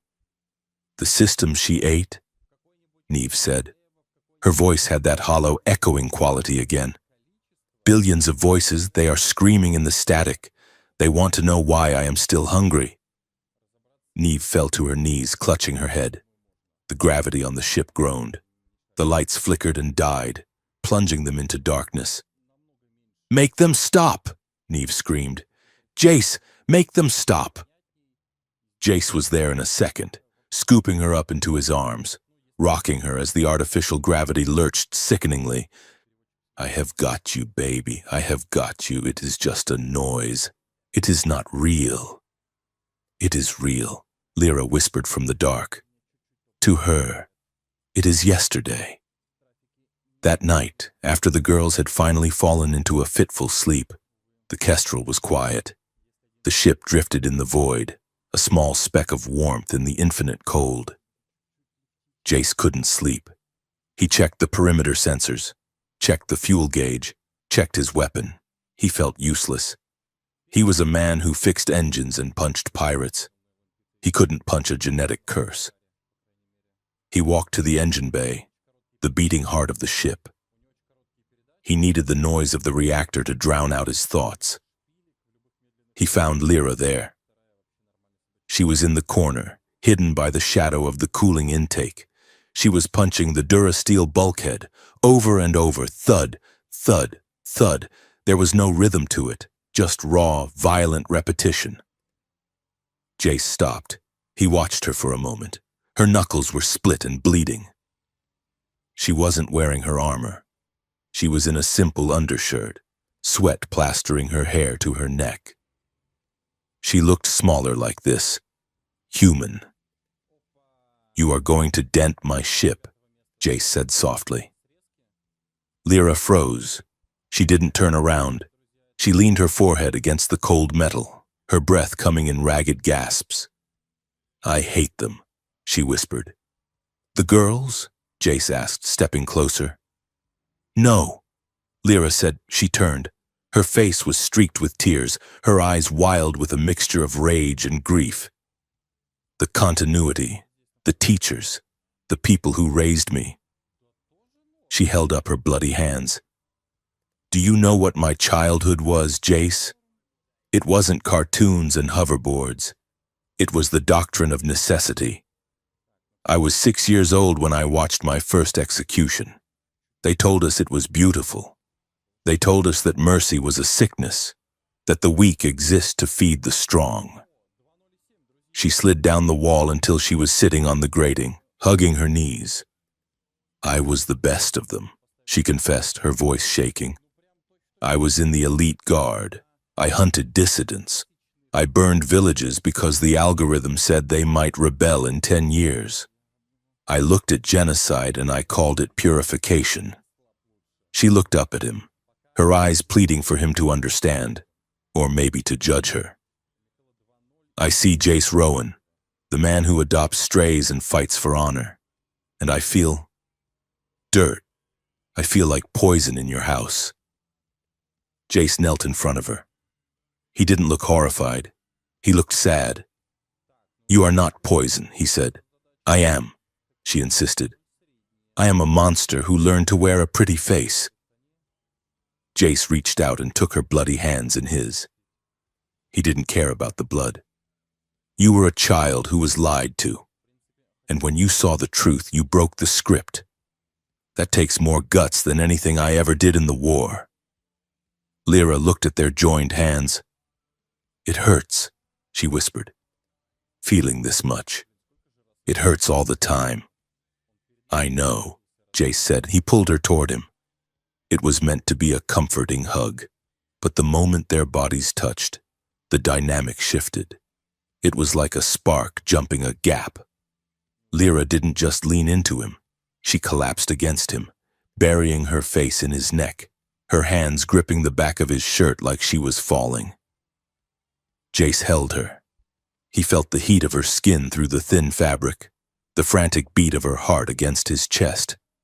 He smelled the iron of blood and the scent of ozone that always clung to her. She pulled back slightly, just enough to look at him. Her eyes dropped to his mouth. "Jace," she breathed. The air in the engine bay became stiflingly hot. The reactor hummed a low, thrumming bass note that vibrated in their bones. Jace didn't think. He didn't plan. He just leaned in and kissed her. It wasn't like the kiss in the kitchen, which had been frantic and terrified. This was slow. It was deep. It was a question and an answer all at once. Lyra sighed into his mouth, her hands moving up to tangle in his hair, pulling him closer until there was no space left between them. Jace's hands explored the curve of her back, the tension in her shoulders, the dip of her waist. He felt the strength in her, the warrior's muscle beneath the soft skin. It was intoxicating. For Lyra, it was a revolution. To be touched not with violence, not with ceremony, but with want. To be wanted not for her utility, but for herself. It terrified her more than the void. She pushed him back onto the floor plates, straddling his lap, her movements urgent. She kissed his jaw, his throat, her hands fumbling with the collar of his flight suit. "I want this," she murmured against his skin. "I want to forget everything else." Jace gripped her hips, his thumbs digging in. He wanted her. He wanted to lose himself in this fierce, broken woman who had saved his family. But then he looked at her face. He saw the desperation. She was using this to run away, just like she had used the punching. He pulled back, breathless, his forehead resting against hers. "Lyra, wait." She stopped, her chest heaving. "Do you not want me?" "I want you so much it is making me crazy," Jace said, his voice rough. "But not like this. Not because you are trying to outrun a ghost." He brushed a strand of hair from her face. "We are going to survive this. We are going to fix the girls, and we are going to burn the circle. And when we are done, when we are safe, I am going to take you on a real date, and then I am going to take you to bed." Lyra stared at him. She saw the promise in his gray eyes. It wasn't a rejection. It was a vow. She slumped against him, resting her head on his shoulder. "You are a stubborn man, Jace Rowan." "It is part of the charm," he said, kissing the top of her head. They stayed there for a long time, holding each other in the mechanical dark, two soldiers finding peace before the final battle. They arrived at System Xylos 3 days later. The view from the cockpit was a vision of hell frozen over. The planet Xylos, the throne world, was not a sphere. It was a ruin. 1,000 years ago, a weapon of unimaginable power had cracked it open. A massive chunk of the planet was missing, as if a cosmic giant had taken a bite out of it. The oceans had not drained away. They had frozen instantly in the vacuum, forming massive, jagged icicles that hung suspended over the exposed molten core. The core itself had cooled into a dull, angry red rock. The atmosphere was a shredded veil of purple gas and lightning storms that never ended. "It looks dead," Loon whispered from the co-pilot seat. "It is not dead," Neve said. She was standing at the viewport, her hand pressed to the glass. "It is waiting." Jace navigated the Kestrel through the debris field, shattered moons and the hulks of ancient warships that floated like tombstones. He brought the ship down toward the surface, aiming for the largest intact continent. A sprawling plateau of obsidian rock. "Sensors are going haywire," Lyra reported. "Magnetic interference is off the charts. We are flying on visuals only." They touched down in a valley formed by the ribcage of a fossilized leviathan, some native beast the size of a city. The landing gear crunched on black glass. They geared up. Jace checked his pistol and strapped a heavy pulse rifle to his back. Lyra donned her armor, the white ceramic gleaming in the twilight. The girls wore survival suits Jace had cobbled together. "Stay close," Jace ordered as the ramp lowered. "Neve, you are the compass. Which way?" Neve pointed toward a massive structure in the distance. It was a fortress carved directly from the obsidian mountain, its spires twisting like blackened thorns toward the broken sky. "The Hall of Whispers," Lyra said. "The Queen's seat." They trekked across the glass plains. The wind howled, sounding uncannily like human voices. Shadows stretched and grasped at their boots. They reached the massive gates of the fortress. They were open, hanging off their hinges. Inside, the architecture was oppressive, vaulted ceilings so high they vanished into gloom. Statues of faceless guards that seemed to watch them pass. Every step they took echoed. "I remember this place," Kaya whispered, looking at a mural depicted a son being eaten by a serpent. "I have never been here, but I remember the smell of the dust." "Genetic memory," Lyra said tensely. "Keep your shields up. Do not let the atmosphere in." They descended deep into the planet's crust, down spiraling stairs made of bone. The temperature dropped. The air grew heavy with a static charge that made their hair stand on end. Finally, they reached the core. It was a vast circular chamber suspended over a bottomless pit.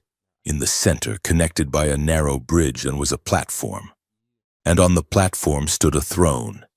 It was not a chair of gold. It was a fused mass of metal, bone, and starlight. It pulsed with a rhythmic, dark heartbeat. Behind the throne was the altar, a console of black crystal, swirling with a nexus of dark light. "That is it," Lyra said. "The resonance core." Neve began to walk across the bridge. She moved like a sleepwalker. "Neve, wait!" Jace called out. "She cannot hear you," Sarah said, her voice trembling. "The signal. It is overwhelming." Neve reached the altar. She raised her hand. Lyra scanned the console with her wrist computer. Her eyes widened in horror. "Wait," Lyra said. "The readings. They are active. The system wasn't dormant. It was in standby." She looked around the chamber. She saw small, barely visible devices attached to the pillars. Relays.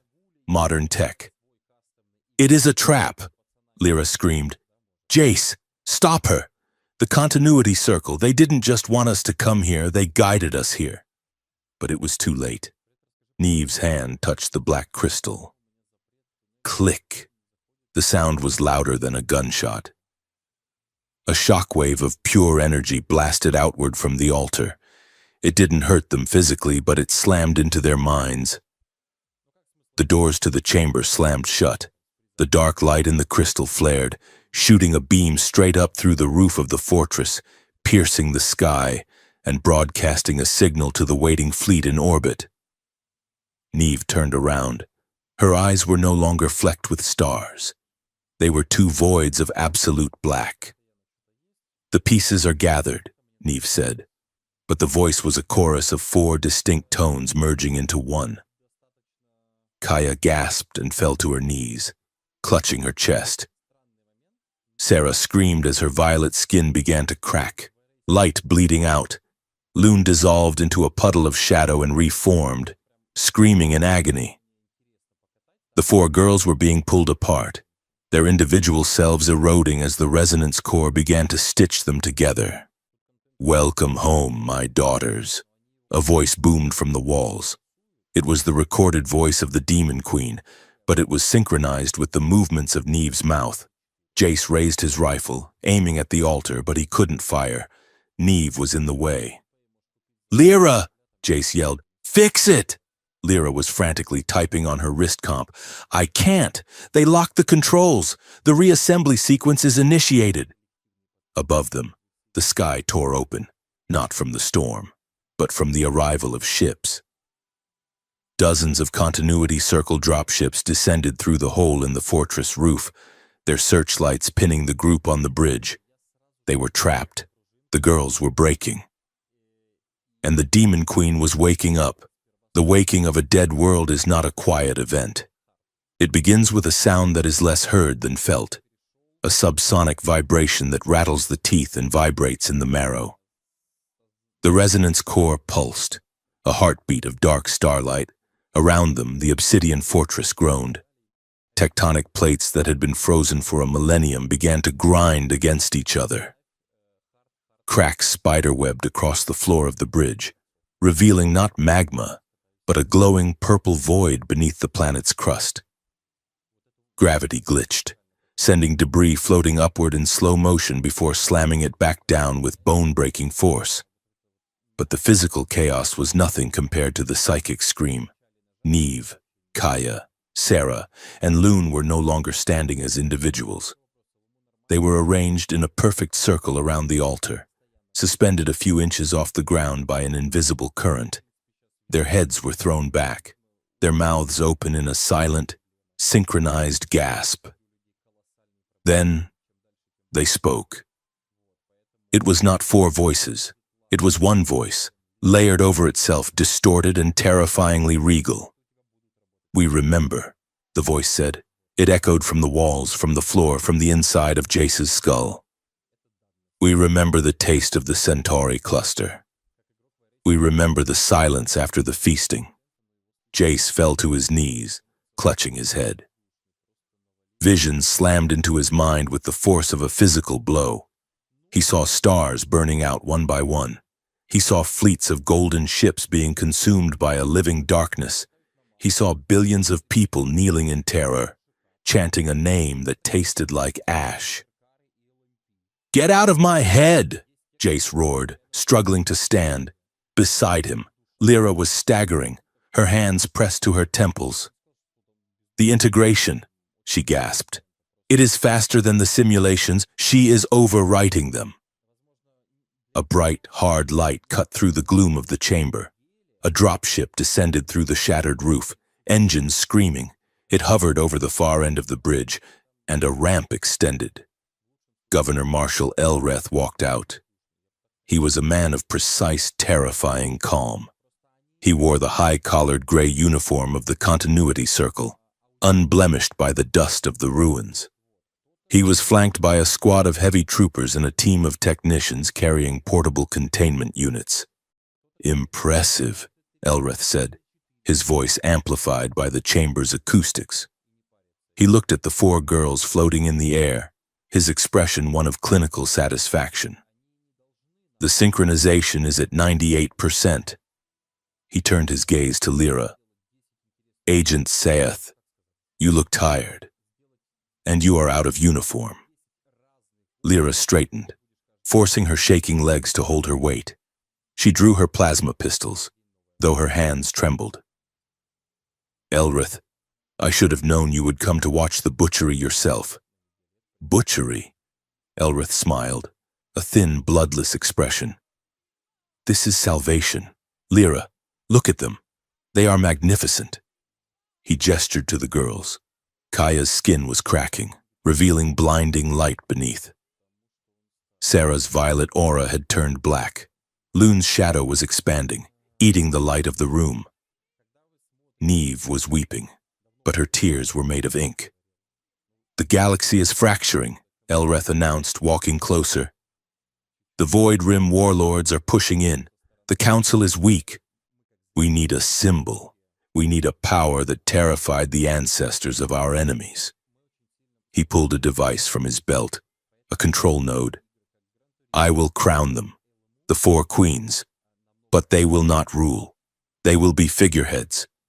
The Demon Queen's power will be leashed to this remote, a benevolent weapon, pointed where I choose, controlled consumption." "You are insane," Jace shouted, leveling his rifle at Elreth. "You think you can leash a hurricane?" Elreth looked at Jace with genuine pity. "And you are selfish. Mr. Rowan, you cling to a domestic fantasy. You want them to be your little daughters, playing house in a slum while worlds burn? That is the true cruelty, denying them their destiny to save your own fragile heart." He turned back to Lyra. "Lyra, look at me. I trained you. I know you. You were born for order. You were born to serve the greater good. Come back. Stand by my side. You can be the High Guardian of the new throne. You can reshape the galaxy." Lyra looked at Elreth. She remembered his lessons. She remembered him teaching her how to suppress empathy, how to view lives as variables. She looked at Jace, battered and desperate, standing between a god and an army. You taught me that order requires sacrifice, Lyra said, her voice steadying. But you never told me who gets sacrificed. It is always the weak. It is always the innocent. She raised her weapons. I resign. Elrith, permanently. Elrith sighed. A pity. Technicians, initiate the binding protocol. Kill the pilot. Secure the traitor. The troopers raised their rifles. The girls screamed. It was a sound that shattered glass. The Demon Queen's consciousness surged, trying to force the girls to eradicate the threat. Kaya's head snapped toward Jace. Her eyes were burning pits of gold fire. She raised a hand, and Jace felt the air around him solidify, crushing his ribs. Kaya, no, Jace gasped. She cannot hear you, Elrith gloated. She is gone. Jace looked at his daughters. He saw them drowning in the Queen's mind. He saw Kaya fighting the urge to incinerate him. He saw Sarah trying to hold back the stasis field that was creeping toward Lyra. He had to reach them. Words weren't enough. He needed something stronger. He reached into his flight vest and pulled out a bundle of wires and nodes. It was a neural anchor rig, illegal, dangerous military tech he had bought on the black market years ago for a job that went bad. It allowed a pilot to interface directly with a ship's core, or in theory, with any neural network. What are you doing? Lyra screamed, firing at the troopers to keep them pinned. I am going in, Jace gritted out. He slapped the induction pads to his temples. He jammed the connector spike into the base of his skull. The pain was blinding. He screamed as he synced the rig to the resonance frequency of the altar. Jace, don't! It will burn your mind out, Lyra yelled. If they go, Jace gasped, blood running from his nose. I go with them. He slammed the activation switch. The world dissolved. The obsidian fortress, the troopers, Elrith, it all vanished into static. Jace was falling through a kaleidoscope of memories that weren't his. He saw a sun explode. He tasted blood. He felt the cold, erotic thrill of absolute power. He landed on a floor of polished bone. He was in a throne room, but it was vast, the size of a continent. The ceiling was a swirling nebula, and on the throne sat the Queen. She was terrifying. She was 50 feet tall, a composite horror of beauty and ruin. She had Kaya's fierce eyes, Sarah's horns, Lune's smile, and Neve's stillness. She wore a gown made of screaming faces. You are small, the Queen said. Her voice was a landslide. You are a dust mite crawling on a supernova. You think you can anchor them? You think love can compete with hunger?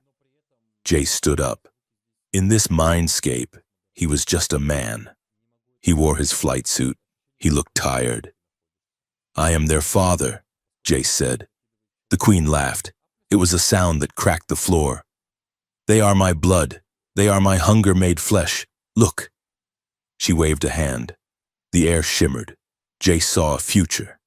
He saw Kaya sitting on a throne of skulls, her eyes dead, ruling a galaxy of ash.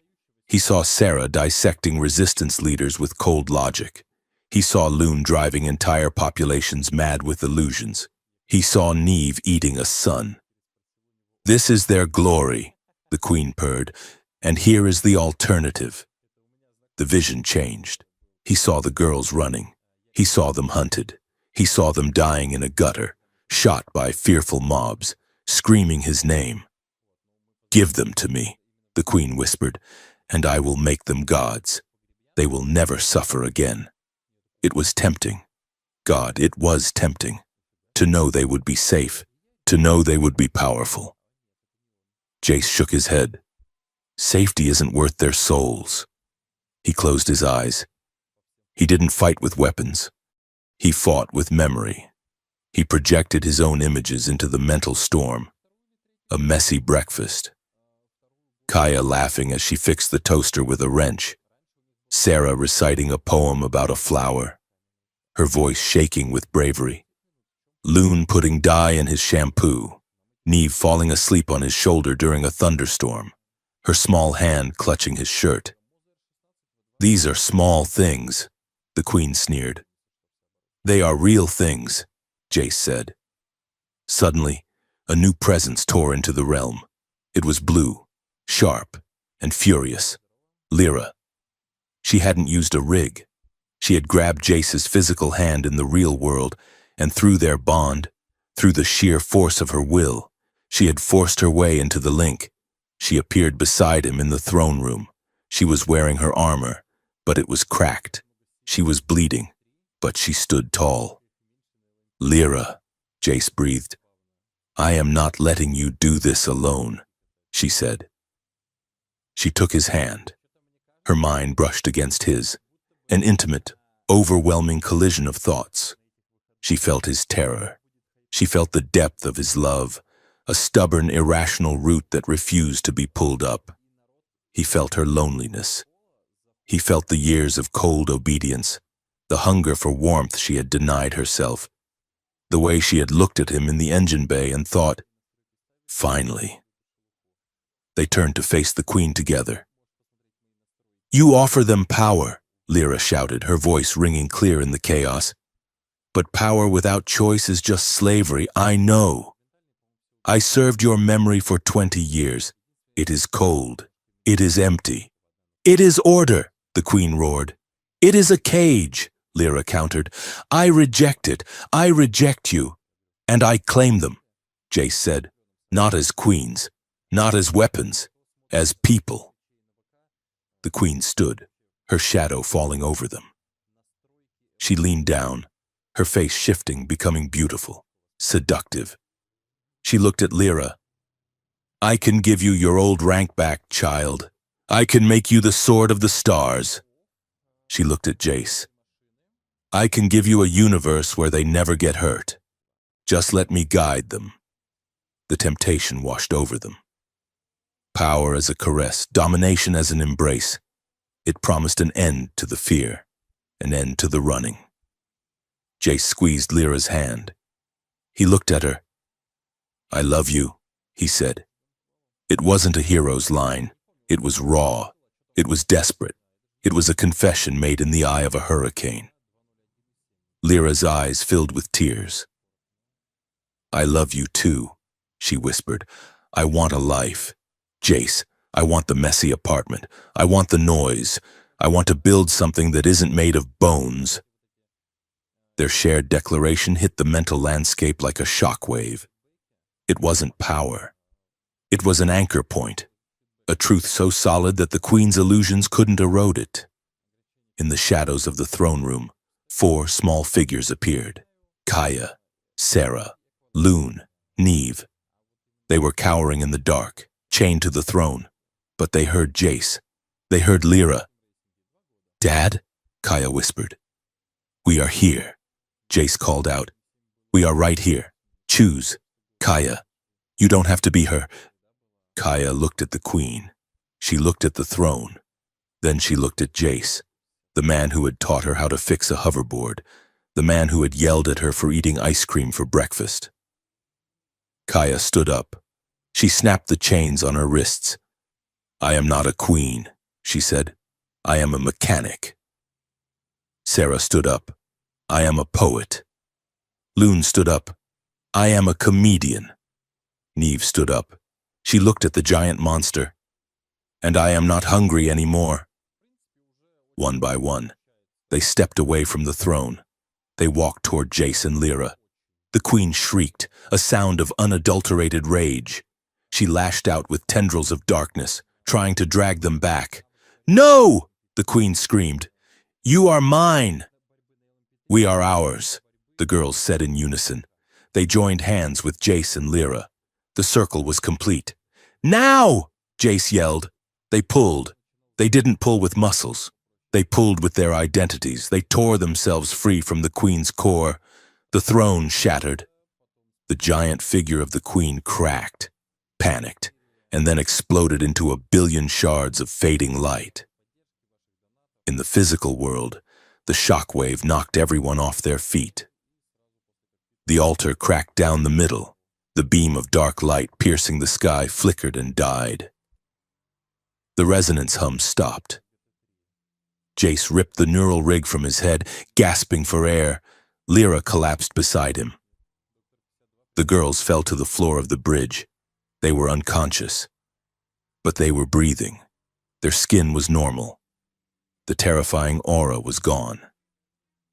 Governor Marshal Elreth stood up, shaking the dust from his uniform. He looked at his control node. It was dead. The link was severed. The Demon Queen was gone. "You fools," Elreth hissed. "You have thrown away godhood." He looked at the unconscious girls.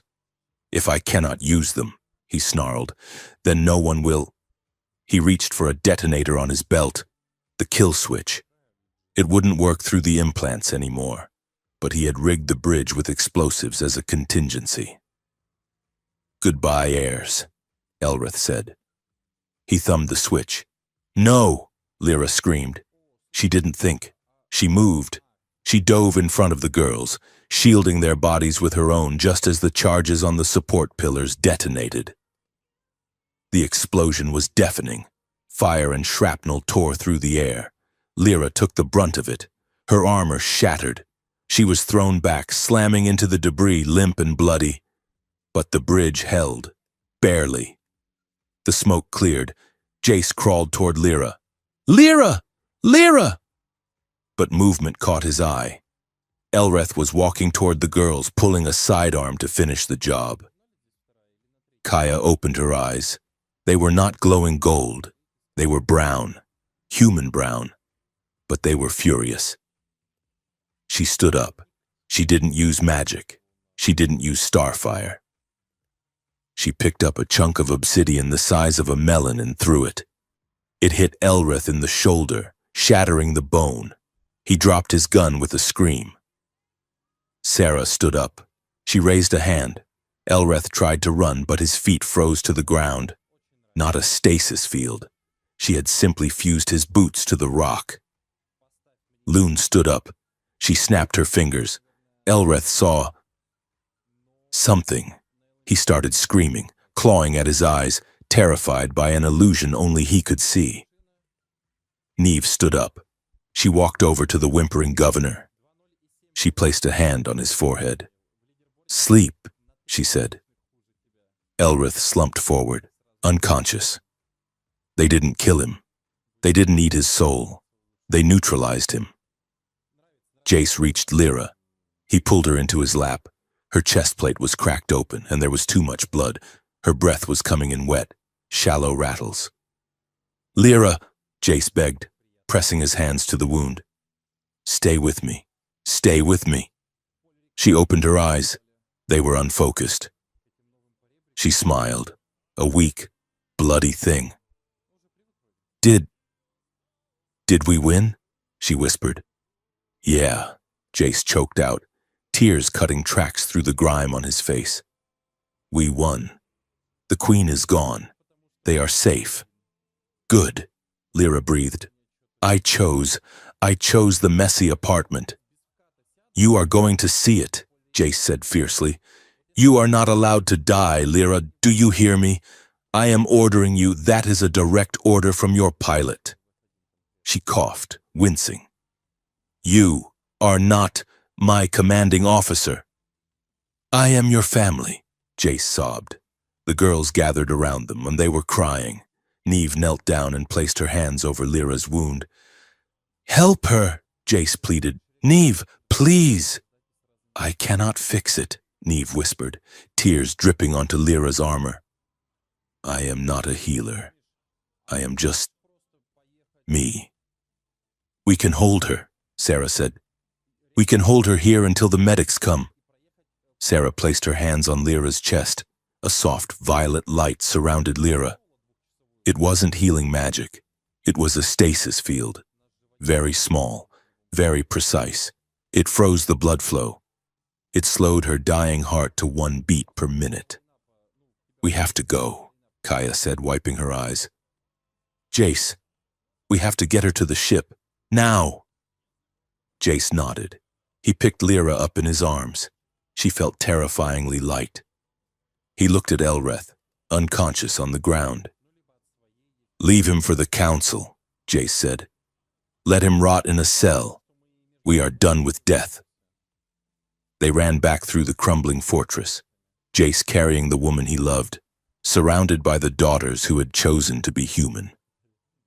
The throne world cracked and groaned behind them, sealing its secrets away forever. They boarded the Kestrel. Jace laid Lyra on the medbay table. "Keep the field up. Sarah," Jace ordered, his voice shaking. "Do not let go." "I won't," Sarah promised. Jace ran to the cockpit. He punched the launch sequence. The ship roared into the sky, leaving the dead planet behind. As they broke orbit, Jace looked back one last time at the bitten apple. It was just a rock now, a tomb. He looked forward, into the stars. "Hang on, Lyra," he whispered. "We are going home." The medical frigate smelled of antiseptic and ozone, a sharp contrast to the sulfur and ash of the shattered throne world they had left behind. Lyra Sath lay in a biobed, a complex web of laser sutures knitting her chest plate back together. She was alive, but she was not free. Two heavy security drones hovered at the foot of her bed, their red optical sensors fixed unblinkingly on her face. Outside the viewport, a galactic council armada escorted the Kestrel and the medical ship toward Central Station. They were not being treated as heroes. They were being transported as high-value evidence. Jace sat in the corridor outside the recovery ward. He had refused to leave until the doctors confirmed Lyra would survive. And then he had refused to leave until the security chief threatened to stun him. Now, he sat on the floor, elbows on his knees, watching Kaya, Sarah, Loon, and Neve sleep in a pile on the waiting room benches. They looked so small. Hours ago, they had dismantled a god. Now, Kaya was drooling on Sarah's shoulder, and Neve was clutching a crumpled bag of vending machine chips. The door to the ward hissed open. A council magistrate, a tall avian creature with plumage the color of steel, stepped out. "Mr. Rowan," the magistrate said, her voice dry and clicking. "The prisoner Saeth is stable. You and the subjects are to be transferred to the detention block for processing. The trial begins in 3 days. Jace stood up slowly. His joints popped. "They are not subjects," he said, his voice gravelly with exhaustion. "And she is not just a prisoner. She saved the sector." "That is for the High Court to decide," the magistrate said. "Come, do not make this difficult." Jace looked at the girls. He looked at the sealed door where Lyra lay in chains. "Difficult is my specialty," Jace muttered, but he woke the girls gently. "Wake up, crew. We have one last fight to win." The Great Hall of the Galactic Council was a cavernous amphitheater designed to make individuals feel insignificant. The ceiling was a dome of transparent aluminum, revealing the traffic of the capital world wheeling overhead. Thousands of delegates from 1,000 species sat in floating pods that lined the walls, a sea of judgment looking down at the central floor. In the center of the room, trapped in a circle of hard light, stood Lyra. She wore a prisoner's gray jumpsuit, stripped of her armor, her rank, and her weapons. Her dark hair hung loose around her face. She stood with her back straight, her chin raised, looking every inch the regal warrior she had been raised to be, even in captivity. To her left, in a separate containment box, sat Governor Marshal Elreth.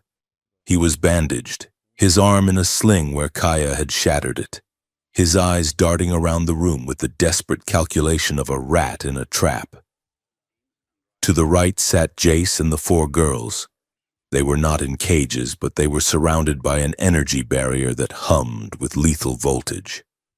The High Counselor, a massive aquatic being floating in a suspension tank at the head of the chamber, banged a gavel that sent a sonic boom through the room. "This session is convened," the counselor boomed. We are here to adjudicate the matter of the Continuity Circle conspiracy, the treason of Governor Marshal Elreth, and the fate of the biological weapons known as the Demon Queen inheritors. Objection, Sarah said instantly. She stood up, smoothing the front of her borrowed formal tunic. She was 22, but in that moment, she possessed the gravitas of an elder statesman. The term biological weapon implies an object created solely for destruction without agency. We are sentient beings with independent cognitive functions. The correct legal terminology is sapient refugees. A murmur ran through the hall. "Sit down, girl," Elrith sneered from his box. "You are a glitch in a genetic program. You are nothing but a vessel." "And you," Kaya shouted, jumping to her feet, "are a one-armed jerk who tried to blow us up." "Order!" the High Counselor roared. "The accused Elreth will be silent. We have reviewed the evidence. The footage from the throne world is disturbing, but it is also conclusive. The Continuity Circle attempted to resurrect a galactic threat. The trial that followed was not a battle of lasers, but of ideas. It was grueling. For 3 days, prosecutors dissected every moment of the girls' lives. They played footage of the explosion at the festival. They showed simulations of what the Demon Queen could do if she ever took control again. Half the council wanted them locked in a cryo-prison on an ice moon.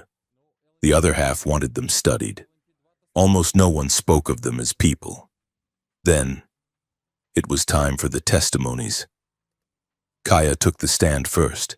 She gripped the podium with hands that could crush steel. "You are all afraid of what I can do," she said, looking at the floating pods. "Good. You should be. Power is scary, but having power does not make you a monster. Using it to hurt people who cannot fight back makes you a monster. I had the chance to rule the galaxy yesterday.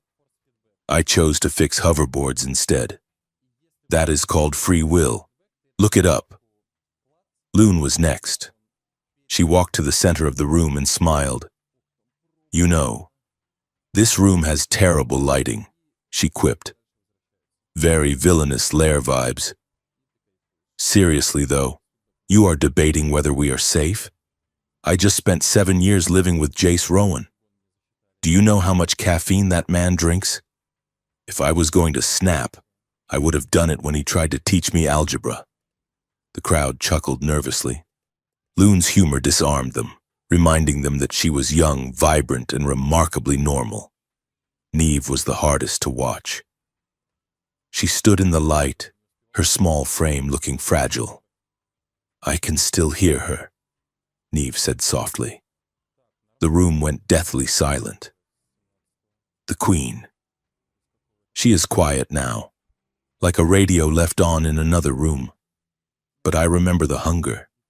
It felt like a hole in my stomach that could never be filled. It hurt. But Jace taught me that just because you are hungry doesn't mean you have to eat. You can wait. You can choose. She looked at Elreth. "We chose. Why can't you?" Then, they called Lyra. The barrier around her lowered. She stepped forward. She did not look at Jace. She looked at the High Counselor. "State your name and rank," the prosecutor demanded. "Lyra Saith," she said clearly.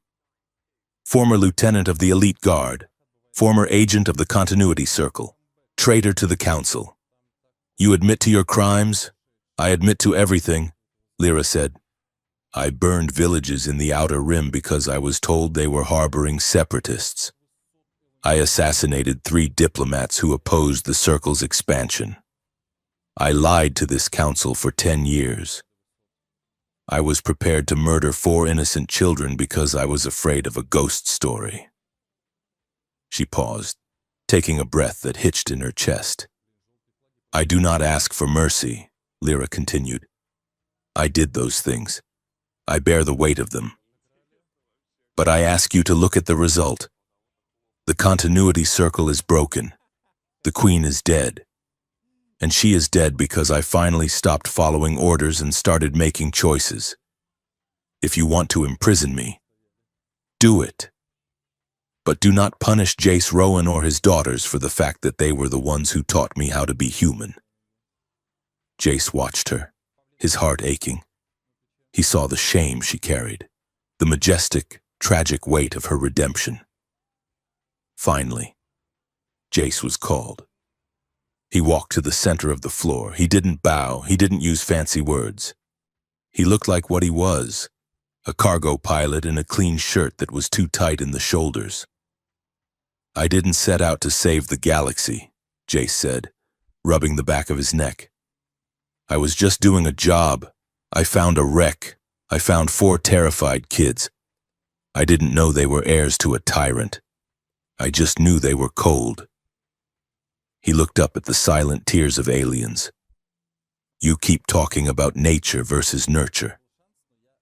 You keep asking if they are safe. Let me tell you something. Love is not a feeling. It is a decision. It is a decision you make every morning when you wake up and realize you have to make 4 lunches and fix a leaking fusion drive. It is a decision you make when the whole universe tells you to run away, and you plant your feet and say no. He looked at Lyra. We are not going anywhere. We are a family. And if you try to break us up, you are going to see exactly how dangerous we can be. The verdict took 12 hours of deliberation. When the High Counselor returned, the mood in the hall was heavy. The Galactic Council finds Governor Marshal Elreth guilty of high treason, the Counselor announced. He is sentenced to life imprisonment in the Null Void Penitentiary. Elreth screamed as he was dragged away, cursing the girls, cursing Lyra, cursing the weakness of the New Age. Regarding the 4 heirs, the Counselor continued, the Council recognizes their role in stopping the resurrection of the Demon Queen. However, due to their potential threat level, they cannot be left unsupervised. They are granted full citizenship, effective immediately, but will remain under the jurisdiction of a special oversight committee. Jace let out a breath he felt he had been holding for a month. Citizenship. They were free. Regarding Lyra Saith, the Counselor said. Lyra tensed. The crimes are severe. The sentence is death. Jace lunged forward, slamming into the energy barrier. No! However, the Counselor raised a hand, silencing the room. In light of her decisive actions to save the sector and her testimony exposing the Circle, the sentence is commuted. Lyra Saith is sentenced to indefinite servitude to the Council. She will act as a guardian and ambassador, responsible for identifying and rehabilitating former loyalists of the Queen's regime. She will ensure no new empire rises. Servitude? Jace shouted. Where? You are sending her away? The location of her posting is open to negotiation, the Counselor said, looking down with a large, unblinking eye. Provided the location has adequate security to monitor her compliance. Jace looked at the magistrate. He looked at Lyra. I have a location, Jace said. Ard's Prime. My apartment. It has security. It has 4 superpowered wardens who can stop her if she steps out of line. Loon snorted. He means us. The Counselor paused. He looked at the 4 girls who were nodding vigorously. He looked at Lyra, who was staring at Jace with wide, wet eyes. Very well, the Counselor said. Probationary custody is granted to Guardian Jace Rowan. 1 foot out of line, Agent Saith, and the deal is void. Lyra sank to her knees, covering her face with her hands. She wasn't free, not entirely. But she was going home. 6 months later, the apartment on Ard's Prime had changed. The landlord, terrified of evicting the saviors of the galaxy, had simply given them the penthouse floor for the same rent. It was a sprawling, chaotic space filled with light. It was a Tuesday evening, which meant it was taco night, and the kitchen was a war zone. Lyra, drop the knife! Kaya shouted. You are chopping the peppers, not executing them. Lyra stood at the counter, wearing a simple linen tunic and trousers, holding a chef's knife with military precision. She looked at the pile of decimated vegetables. I am ensuring uniform consistency, she said defensively. You are making puree. Kaya laughed, nudging her hip with her own. Here, let me do it. You go set the table. Lyra surrendered the knife. She had lived with them for half a year, but sometimes she still moved like she expected an ambush. She walked into the living area, which was now a jungle of alien ferns and hanging vines. Neve's contribution. The walls were covered in art. Neve had started painting murals, swirling galaxies of color that seemed to move if you looked at them too long. The neighborhood had commissioned her to paint the side of the building, turning the slum into a landmark. Sarah was on the couch, surrounded by data pads. She wasn't reading news anymore, she was writing laws. She had been accepted into the Planetary Legal Academy on a scholarship. She was drafting a proposal for post-tyrant restitution, a legal framework to help refugees displaced by the old wars get their land back. Jace, Sarah called out, can you proofread this clause about eminent domain? I want to make sure the language is watertight. I fly ships. Sarah, Jace called from the balcony where he was fixing a drone. I don't speak lawyer. Ask Lyra. She used to write treaties. I wrote ultimatums, Lyra corrected, placing plates on the table. There is a subtle difference. Loon walked in, holding a camera drone. She was live streaming to her 3 million subscribers. And this is the habitat of the wild ex-assassin, she narrated, zooming in on Lyra. Notice how she arranges the forks. Lethal precision. If a fork attacks, she is ready. Turn that off. Loon, Lyra said, but she was smiling. A real smile. Content is king, Loon chirped. Besides, the people love you. You are the redeemed queen of sass in the comments. Dinner was loud. It was messy. It was perfect. They argued about movies. They debated the best way to clean a thruster intake. And they laughed. God, they laughed. Jace sat at the head of the table, watching them. He saw the way Kaya teased Lyra about her terrible cooking. He saw the way Neve quietly passed Lyra the salt without being asked. He saw the way Lyra looked at them, not with the cold assessment of a guardian, but with the soft, terrified wonder of a mother who couldn't believe she was allowed to keep them. After dinner, the girls scattered. Kaya went to the garage to work on her bike. Sarah went back to her law books. Loon went to edit her footage. Neve went to the roof to watch the stars. Jace found Lyra on the balcony. It was the same balcony where they had almost kissed during the festival, all those years ago. The city of Ardis Prime glowed below them, a river of amber and sapphire light. Distant starships drifted through the upper atmosphere like slow meteors. Lyra was leaning on the railing, a glass of wine in her hand. She wore a soft gray sweater that looked too big for her. It was one of Jace's. You survived taco night, Jace said, coming up beside her. The peppers were resilient, Lyra murmured. I deployed countermeasures. They stood in silence for a moment, letting the hum of the city wash over them. Do you ever wake up afraid? Jace asked quietly. Lyra didn't look at him. She watched a freighter climb toward orbit. Every night, she admitted. I wake up and I reach for a weapon that isn't there. I hear the Queen's voice in the silence. She whispers that this is all a lie, that I am just waiting for the other shoe to drop. I do too, Jace said. I wake up and I check the rooms. I count them. 1, 2, 3, 4. I count them to make sure the council hasn't taken them back, to make sure the throne world didn't swallow them. Lyra turned to face him. Her eyes were dark pools of moonlight. We are broken people, Jace. Yeah, Jace said. We are, but we are glued together pretty good. Lyra set her wine glass down on the railing.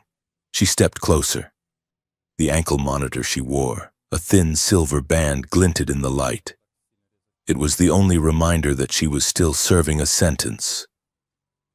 I never thanked you, she said softly, for fighting for me, for bringing me here. I wasn't going to leave you in a cell. Lyra, you belong here. I don't know if I deserve it, she whispered. After everything I did, happiness feels like theft. It isn't theft, Jace said. He reached out and took her hands. They were warm now. The knuckles were no longer bloody. It is the paycheck. It is what you earn for walking through hell and coming out the other side. He looked at her. He saw the lines of worry around her eyes, the gray hair threading through her braid. She was more beautiful to him now than she had been in her shining armor. I love you, Jace said. I know I said it inside the mind link, but I wanted to say it out here, in the real world. Lyra let out a shaky breath. She threaded her fingers into his hair, pulling him closer. Her forehead rested against his. I love you, she confessed. I love you so much it scares me. Good, Jace smiled. Fear keeps you sharp. They closed the distance. There was no hesitation this time, no explosions to interrupt them, no duty to pull them apart. Jace's hands settled on her waist, steady and reverent, anchoring her to the earth. Lyra kissed him, and it was a pouring out of years of restraint. It was a kiss that tasted of wine and relief. It was deep and slow and terrifyingly intimate. They pulled back just an inch, breathing the same air. Lyra laughed, a quiet, breathless sound of disbelief. We made it, she whispered. We did, Jace said. Now comes the hard part. What is that? Living, Jace said. Building a life, no thrones, no empires, just us. I think I can handle that, Lyra said. She kissed him again, lingering, her body softening against his. As long as I do not have to cook. Jace laughed, wrapping his arms around her, holding her tight against the chill of the night. Deal. The final scene took place a week later. It was a crisp, clear morning on the rooftop of the tallest spire in the district. A small crowd had gathered for the dedication of the new monument. It was not a statue of a general. It was not a monolith to the Demon Queen. It was a simple garden. 4 trees had been planted in the center, their roots entwined, their branches reaching up toward the open sky. In the center of the grove was a stone plaque. The inscription read, "For the lives that chose another way." Kaya, Sarah, Loon, and Neve stood in front of the trees. They were dressed in civilian clothes, bright colors, individual styles. They didn't look like heirs to a tyrant. They looked like young women with futures that were wide open. It is nice, Neve said, touching the bark of one of the trees, and it doesn't scream. It is quiet, Sarah agreed. Peace is quiet. It needs a swing set, Loon critiqued. But I can fix that later with some hard light projections. I think it is perfect, Kaya said. She looked at her hands. No fire, just skin. Jace and Lyra stood behind them, hand in hand. They are going to change everything, Lyra murmured. Not by conquering it, but by living in it. They learned from the best, Jace said. From you? Lyra teased, raising an eyebrow. From us? Jace corrected. Neve turned around. She saw them standing there. She smiled and slipped her small hand into Jace's free hand. Kaya leaned back, wrapping an arm around Lyra's shoulders. Hey, Kaya grinned. Look at us. Dad adopted 4 alien refugees and the scariest woman in the galaxy. Talk about a package deal. Lyra laughed. It was a sound that carried on the wind, light and free. The camera pulls back. It rises above the rooftop garden, above the laughter of the family. It pulls back to show the gleaming city of Ardis Prime, bustling with trade and life. It pulls back further, until the family is just a silhouette against the vast, star-strewn canvas of the sky. Ships are launching from the port, their engines flaring like new stars. They are not warships. They are explorers, traders, builders. They are heading out into a galaxy that is scarred, messy, and healing. The shadow of the Demon Queen is gone. In its place, standing on a rooftop, are 6 people who looked at destiny and said no. The screen fades to black on the image of Jace Rowan, the man who once drifted alone, holding tight to the hand of the woman who broke her chains, surrounded by the daughters who chose to be heroes.